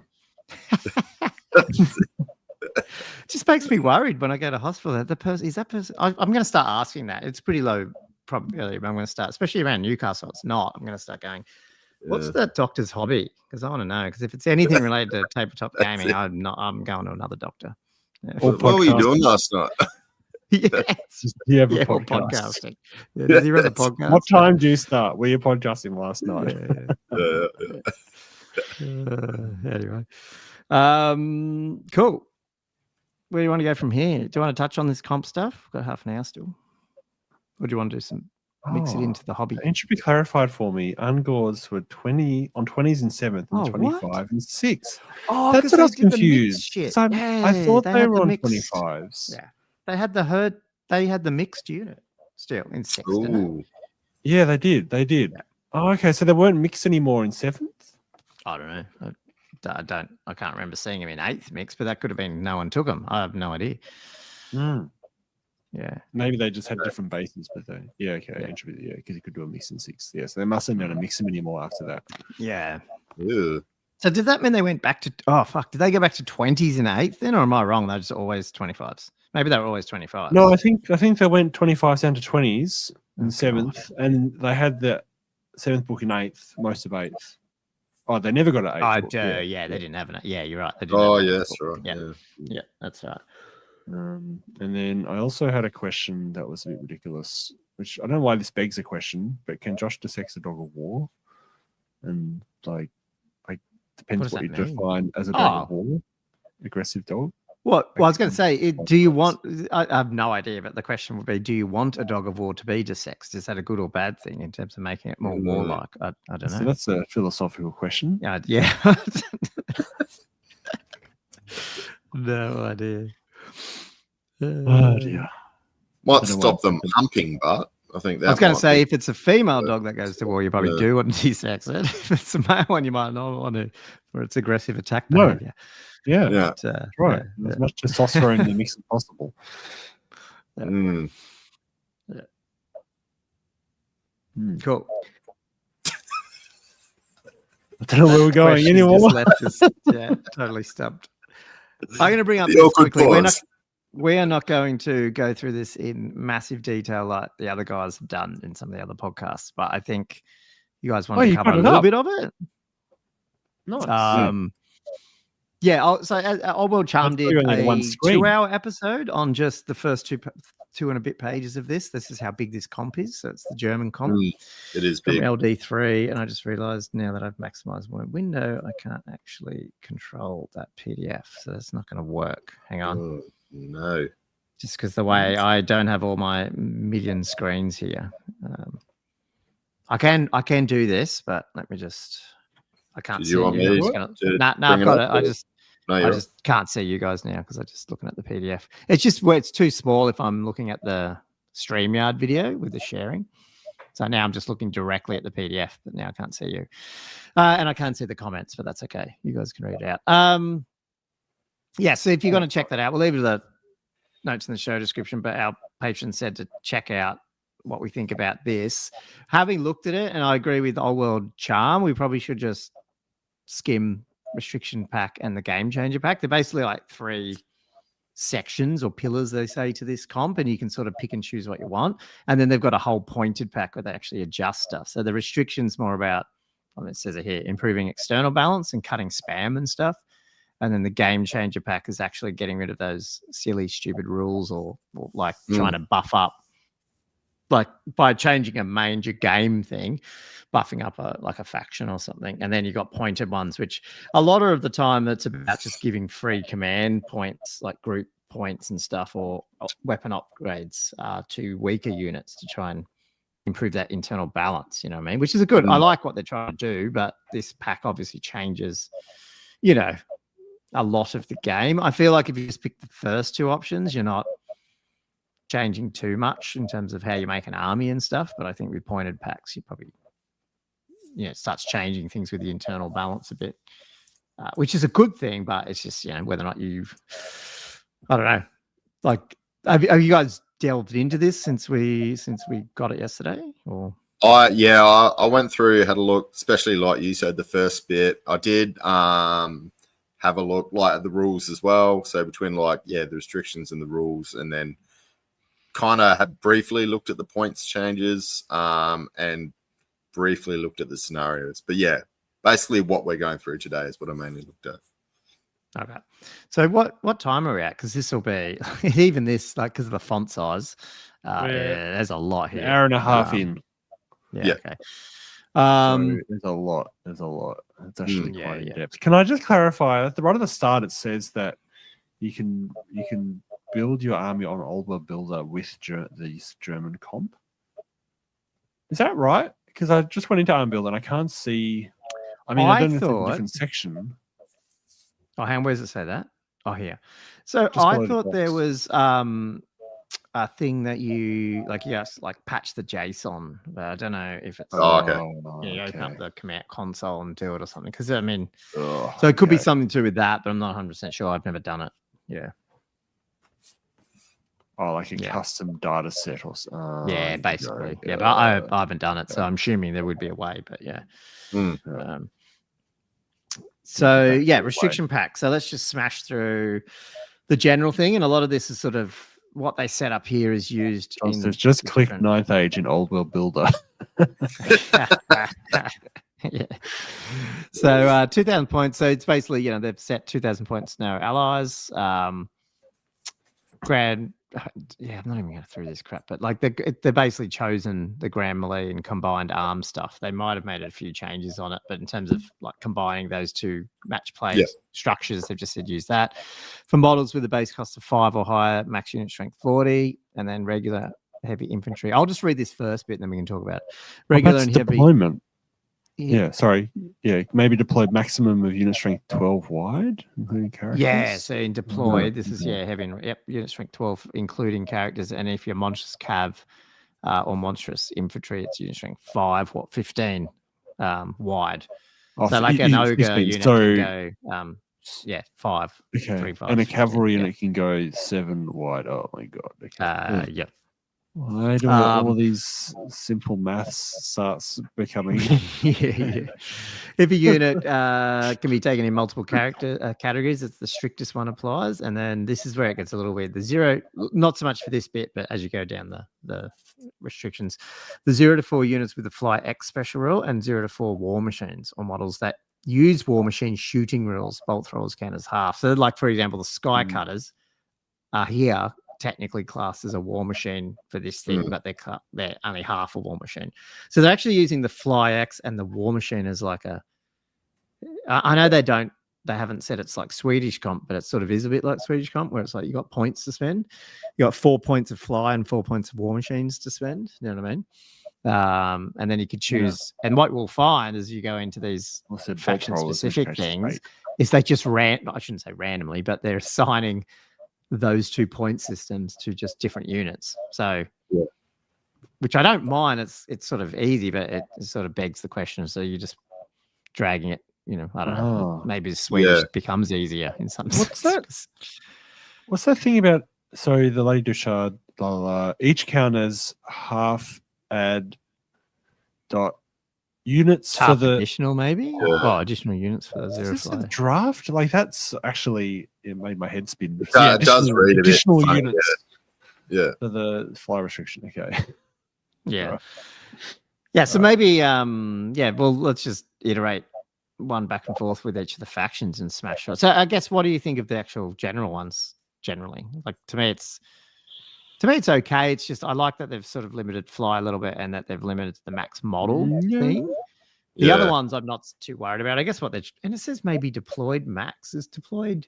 Does that mean you can still line hammer? Like because you can just reform after the fact, or does it mean you can only ever go that wide? I wasn't sure. Bit ambiguous. Yeah, it's really ambiguous because it's all done in shorthand.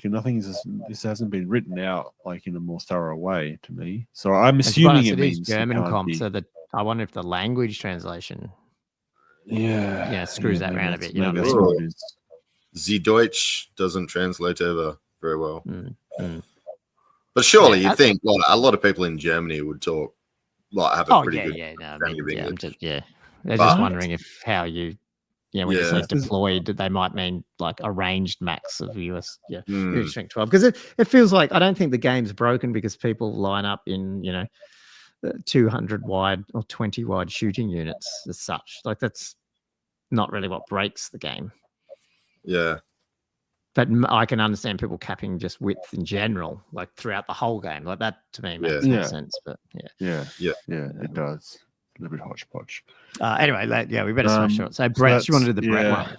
Oh, no, I was just complaining about the sentence structure. You don't want to do the Brett one then? Sure, I can do the Brett one. If the Green Knight is slain, sorry, I thought we'd just skip through to the next section. If the Green Knight is slain at least once, he gives up half his victory points or full when finally defeated or not on the tail end of the game, and can't charge on the first start of the player. So he can't charge on the first if your turn if one because you prayed type thing. Is that right? Yeah, but no, I think it means so the start player turn in the battle. So if you're going for the very first turn, then you can't charge.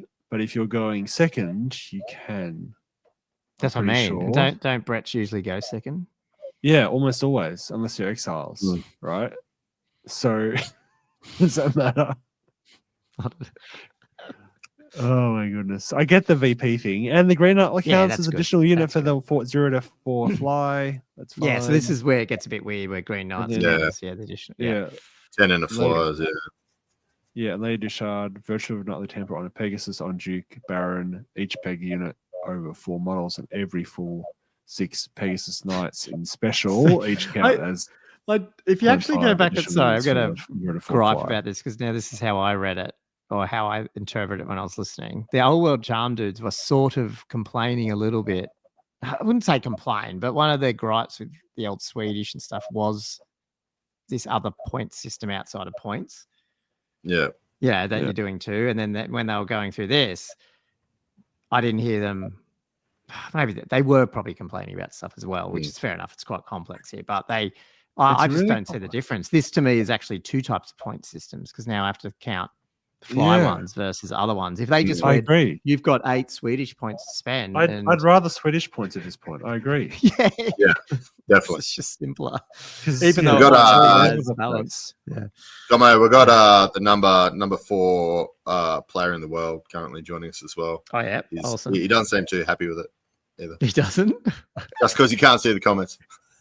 I just want to bring up Mark's because I love this one. I don't want to be playing EVE online when planning the old world army. Aussie comp for me is preferable. Oh, such a callback. I haven't played EVE online for a very long time, but it was a fun game. It was till we get blown up. Mining your asteroids. Yeah, that's it. A peasant asteroid to get blown up. Let's just keep skimming. Yeah, I don't know. I'm not even going to read. Do you want to read that second one, Lady Duchard, or go to Brace? I've already read that one out. I read it out. Yeah. The Dark Coven, which is the Wild Herd one, only usable once per shaman per player turn and cannot be combined with Jagged Dagger. So these ones sort of make a bit of sense. It's just changing the rules slightly that you just can't spam the. What's the Cathay one? Can we hit the Cathay one just for funsies? Yep. Jade Fleet. See also Empire restrictions. Okay, so I have to go look at that in a minute. For Jade Fleet, right? Okay. Yeah. Hang on. So is this? Oh no, so it's Cathay, but if you're playing Jade Fleet, also add that in. That makes sense. Okay. Yeah, these are just like Thunderous Impact cannons don't stack. Totally not a problem. That's how I would if I was running a tournament. Cam. That's how you should do it. Skyland set. I'm not sure I like this stuff. Set wounds to 5, remove fire and flee, remove unbreakable. It's a lot of nerfs. You just digging in there, just digging into the rules. You're just changing rules now. That's I'd almost rather just say you just can't take them. Hang on. You can take them. I'd almost just say just don't take them as a character mount and just leave them as rare.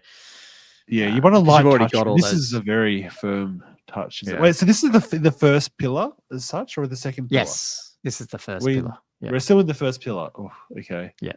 Miao Ying, each character. So the rest of them, 2 of them are all around just, counting for fly, like Miao Ying, the character on a Skyland, additional units for fly. So like if you have Miao Ying and 1 character on a lantern, that's it.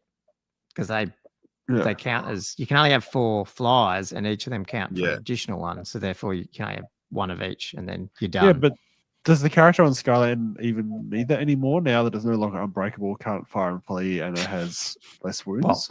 Well, that's the thing, yeah. I mean, I don't want to stand up for Cathay here, but it is a bit scary that it's been nerfed so much in that regard.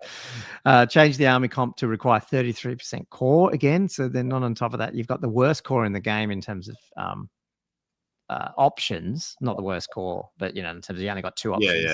It's a bit bad. It feels a bit like, And then Ogre Loga and Ring of Jet also count as war machines. But I don't mind them. Which is trying cool. to do Actually, stuff. that's probably my Yeah, favorite that's of that set. Yeah. But that's just changing so much, and it creates a whole different meta, I guess. And they're going for that, I guess, but it is sort of it's confusing. pretty in the weeds in terms of the cutting and chopping rules and changing things around. There's a lot in there.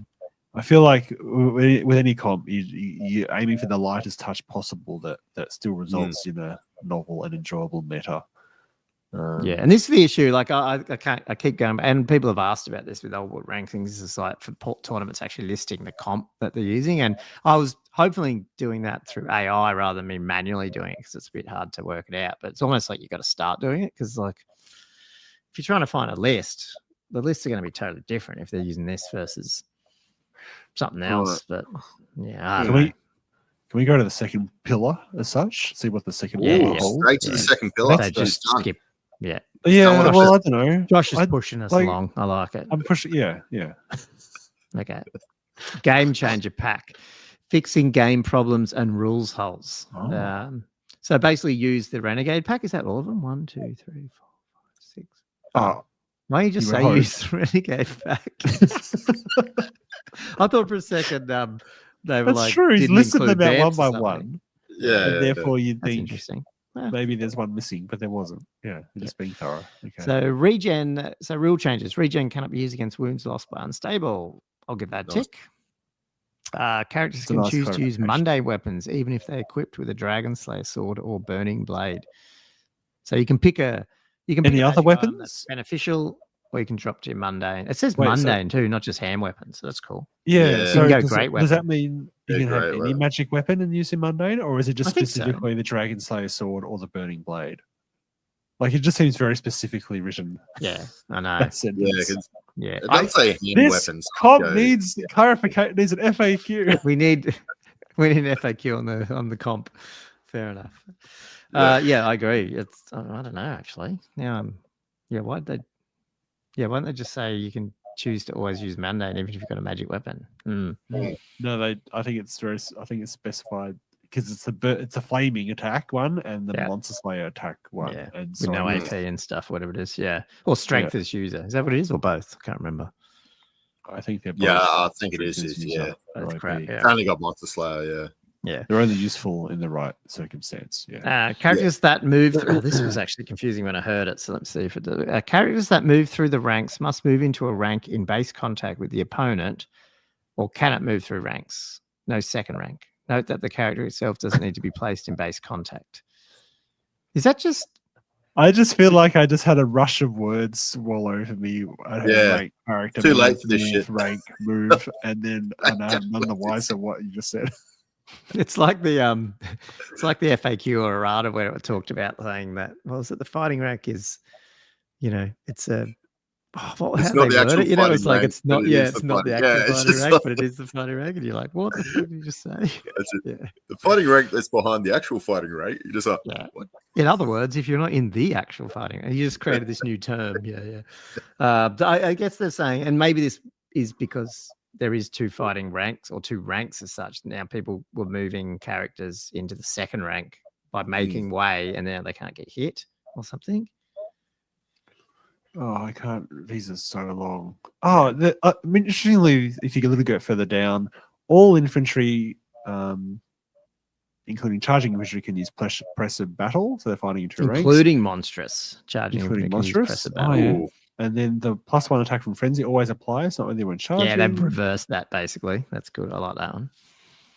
And then units that Vanguard can charge in the first battle round, but not in the first beginning player turn. Okay, yeah, so the same thing as the Green Knight kind of thing. No. The other one was first start player turn. So like they've used Isn't that the beginning same here, thing? and the other one's Yeah. start. Yeah, but they've used two different words. Yeah, I wouldn't read into that.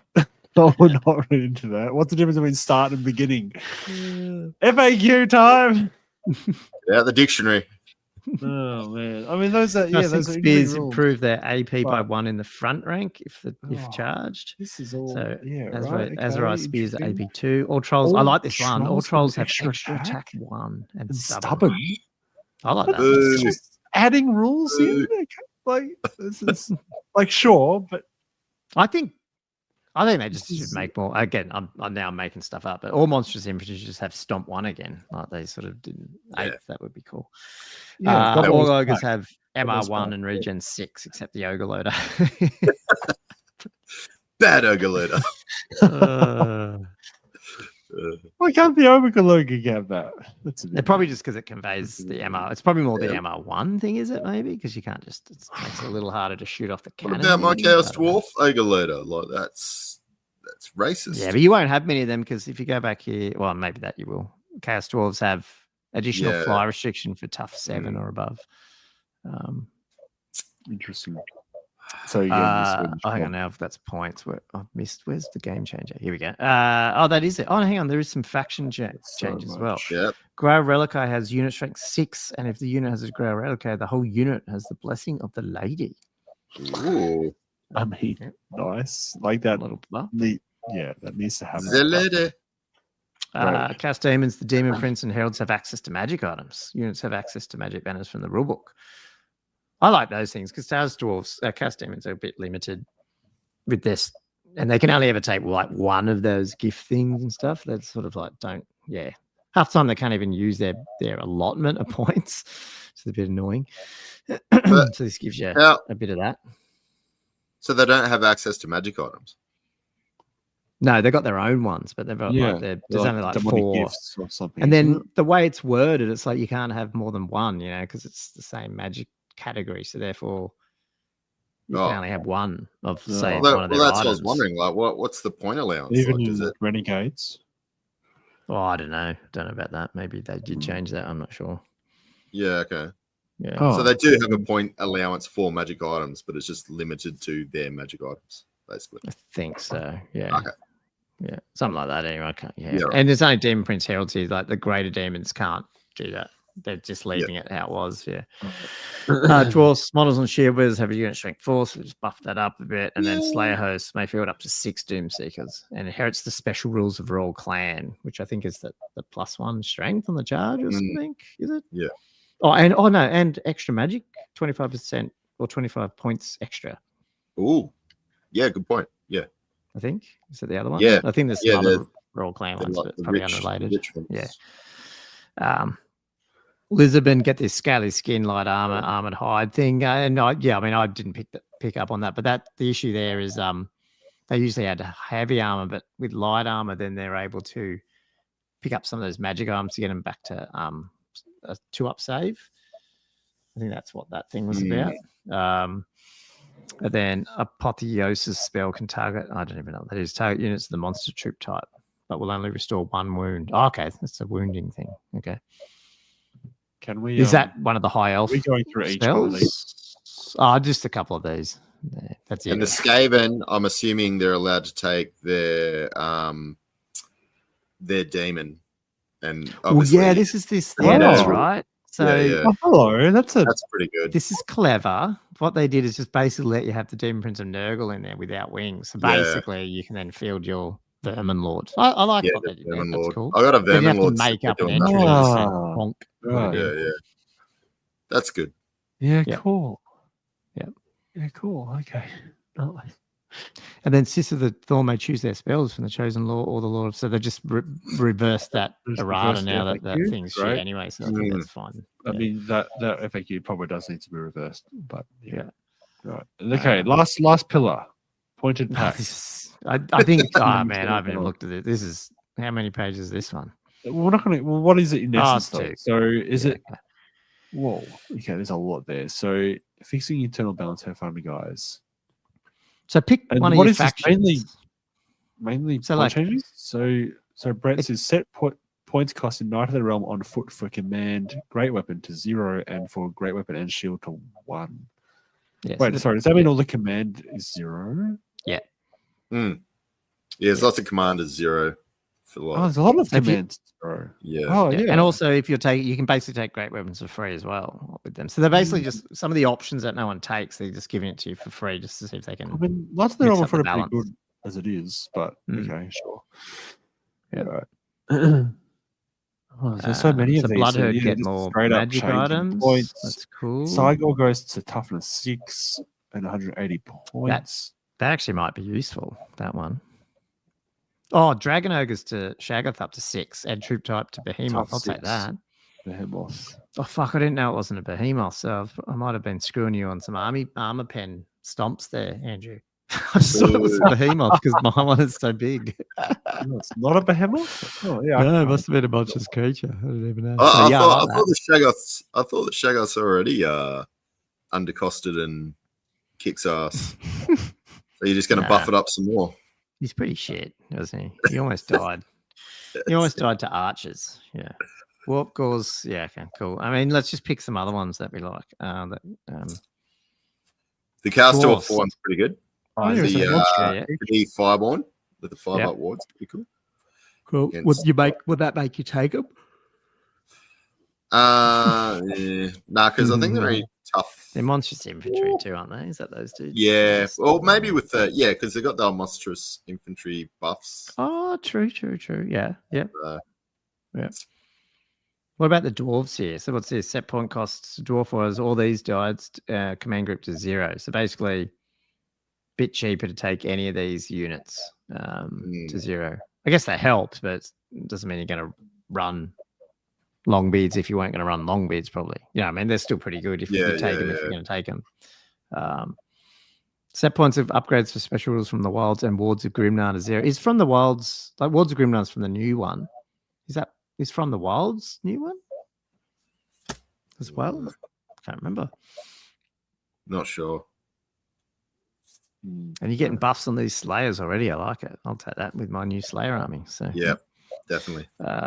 too many for Empire. I'll skim them. Oh, hang on, no. Look, points flagellants to 11 and a 5-up regen save. Yes. Watch out, that's- dragons. Flagellants are coming.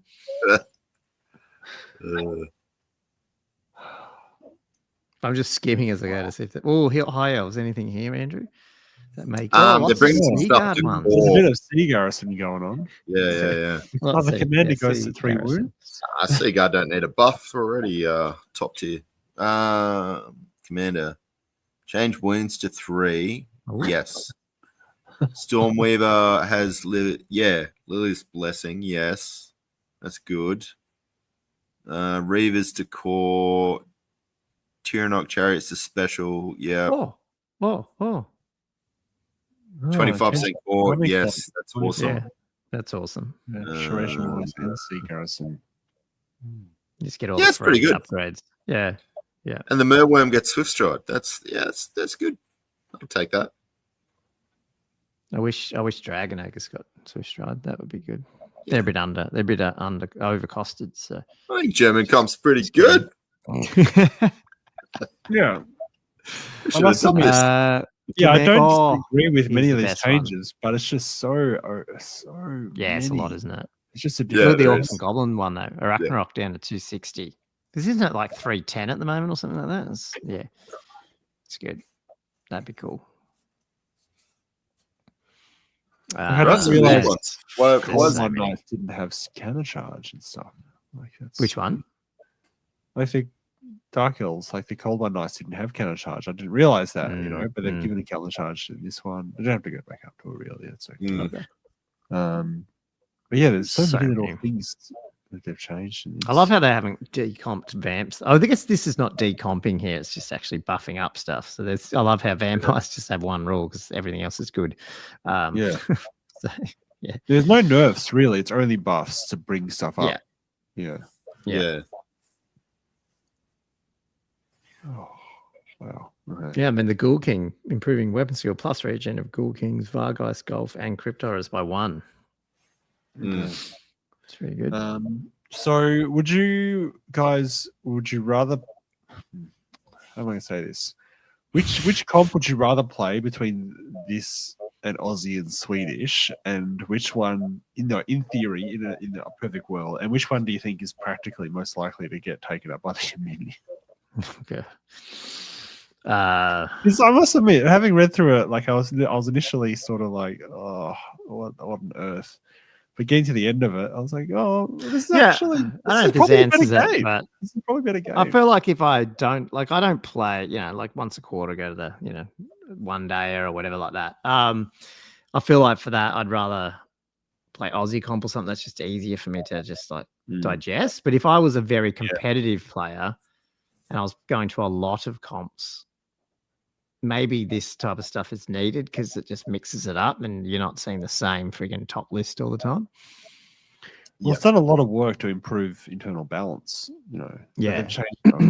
So, yeah, I mean, I think if you played this and only this all the time and you had all those rules changes in your head and you knew how it all worked, this is actually quite cool. Yeah. But I think it's very hard to approach. And if you're going from tournament to tournament and then you hit this and you're like, what? Like, you're just like completely not used to it. I don't think it's practical at all. I think Aussie is probably the lightest touch one that probably has the best effect in terms of. I'm actually wondering if sometimes you're better off. Swedish would be fun as well, but having skimmed the whole thing there, I was under the impression that you'd use the first two and not so much the third one, but I almost feel sometimes you use the third pillar and not the other two. So don't change the rules of the game and all that stuff and just buff up some of the low stuff and just use those rules. I kind of agree. I actually think the pointer pack is kind of the coolest one. Yeah. The three. Yeah. I agree. It's a lot of changes, but there's a lot of changes. Yeah, that just unfortunately, I don't know. It's a mix of, I'd hate to say like, it's not that old world's broken, and I don't think it is. It's just I just think we're getting spoilt where it's being played so much and it's so easy to meta list that it's obvious when things are just getting stale. And maybe that's why 40K is now doing 3-month patches all the time. I don't want to get to that, but because I don't know, people seem to feel like Games Workshop's not doing enough. But the reality is they've already said they'll do 6-month FAQs. I wouldn't be surprised if we get an FAQ December, January, because we got the last one back in June, Yeah. So we just got to be patient sometimes compared to 8th, we didn't get anything. So I don't know. And you do like that. That's one problem with like comp as such, because 9th Age, to me, I think there was so much change, so frequent, and the changes are big. I think that's what drove people away. I think you do have to be really careful with what you do with comp. If you do have something that's going to be constantly evolving and is quite complex, which some of these are, I think that's just going to, drive people away. So yeah, and the other thing is just on that, like regionally too, like a Germancomp, if that ends up being fairly popular in the German scene, then it's less of an issue as well because most people playing the same game.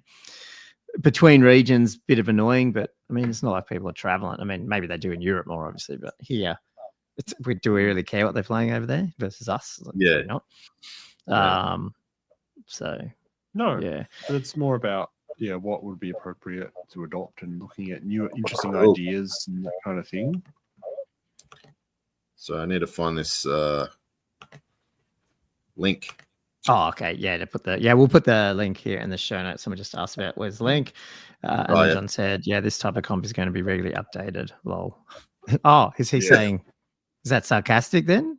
Or he was saying he was very okay, right. Gotcha. Agreeing Andrew's point.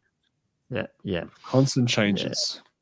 Yeah. I mean, look, I've got no qualms with people putting effort in to try change things in their scenes and stuff. It's all cool. And some of those things, like we said, are definitely worth it and needed. But I'll put it this way, and we said this before about all the other comps. If Cam runs his local good game Maitland one and runs Germancomp, it's not going to stop me going to it. I'll just that doesn't really bother me. I'm happy to still work with whatever someone chooses to comp. So Because I also don't mind the different stuff. It's just it is a little bit like I'd have to get the comp out. Like I'm not going to sit here right now and try and meta up some awesome army under Germancomp. Like I don't get that excited. I just happy to. I'll conform to them when I see what they are. That's all. For which ones I'm going to. So. Yeah, and was that Pash before? So, having a little cheeky dig at the Germans that they love the numbers. So maybe certain scenes they do like that, to have stuff really comped. So like you said, Gomo, it could just be, maybe that's what they like, and Oh, there it is. Yep. Germancomp very the numbers. Love how he's about it. Deep into the rules and all the depth that won't appeal to 85% of the community and thus has limited appeal. Yeah. I mean, most people want so. It's already a complex game and you don't need it over the top. Like, I don't know. They're all different. Like, and even the square base thing, it's not really for me how they've gone around doing it. I understand it, but it's very simple. If someone did square base comp, with the up to 600 point difference, I'd still go to the tournament. Doesn't bother me, I'd probably lean to something like Aussie that's just more about comp some of the major stuff, limit the characters, and most of it settles down then anyway. So yeah, I think it's the best approach. Yeah. Cool. Sneaky. Cool. It didn't sound like we had much room for hobby and stuff in this pod. Then we're gonna have to leave. Oh that. no! No, we filled it for 2 hours with all our chit chat. I can see Josh's flags there just flapping in the wind. You won't. Yeah, I know. My flags are going to be left languishing. Well, we can leave it till next week if you guys are okay with it, and then the week after, I believe we might have. Maybe I won't announce yet because it's technically locked in, but I want to wait a little bit longer just to make sure. I don't want to lock anyone in if they have to change their plan. But we do have another YouTuber coming on, hopefully in a couple of weeks. So, cool. And that will definitely be hobby focused video episode. So, people, if we miss a bit of hobby this week, it's coming. There'll be lots of hobby goodness to chat. Oh, do I have to do something special to try and impress our Yeah, I mean, if you're not doing good hobby and good painting and stuff, you're not allowed on. No, shame. Not at all. Not at all. It's a shit. Yeah. Cool. Anyway, well, we might wrap this one up. What do you think, guys? Yep, sounds good. Oh, I've totally lost all my notes now because I don't know where they are. Anyway, okay. Well, thanks for putting up with everyone and listeners. Thanks so much for checking out another Old World Fanatics podcast. Thanks for adjusting your times and your schedules. I'm sure you had to move a lot of things around, not only Andrew and Josh, but all our awesome patrons and other live viewers here. If you're not live and you're watching it back while you're painting, like, subscribe, all that sort of stuff. Leave some comments, and really appreciate it. And jump on our Patreon if you want to support the show a little bit more. Definitely helps. Really appreciate it. So anyway, throw us some ideas too if you want us to chat about anything next week. But hopefully in the coming weeks we've got some other hobby stuff coming, and I guess that's pretty much it. And we'll be looking forward to this preview show in a week's time or so as well. So we're going to have a lot of Old World content coming out in the next till Christmas by the look of it. So anyway, guys, thanks a lot for listening to Old World Fanatics, and we'll see you on the next episode. Cheers, guys. See you guys. Ciao.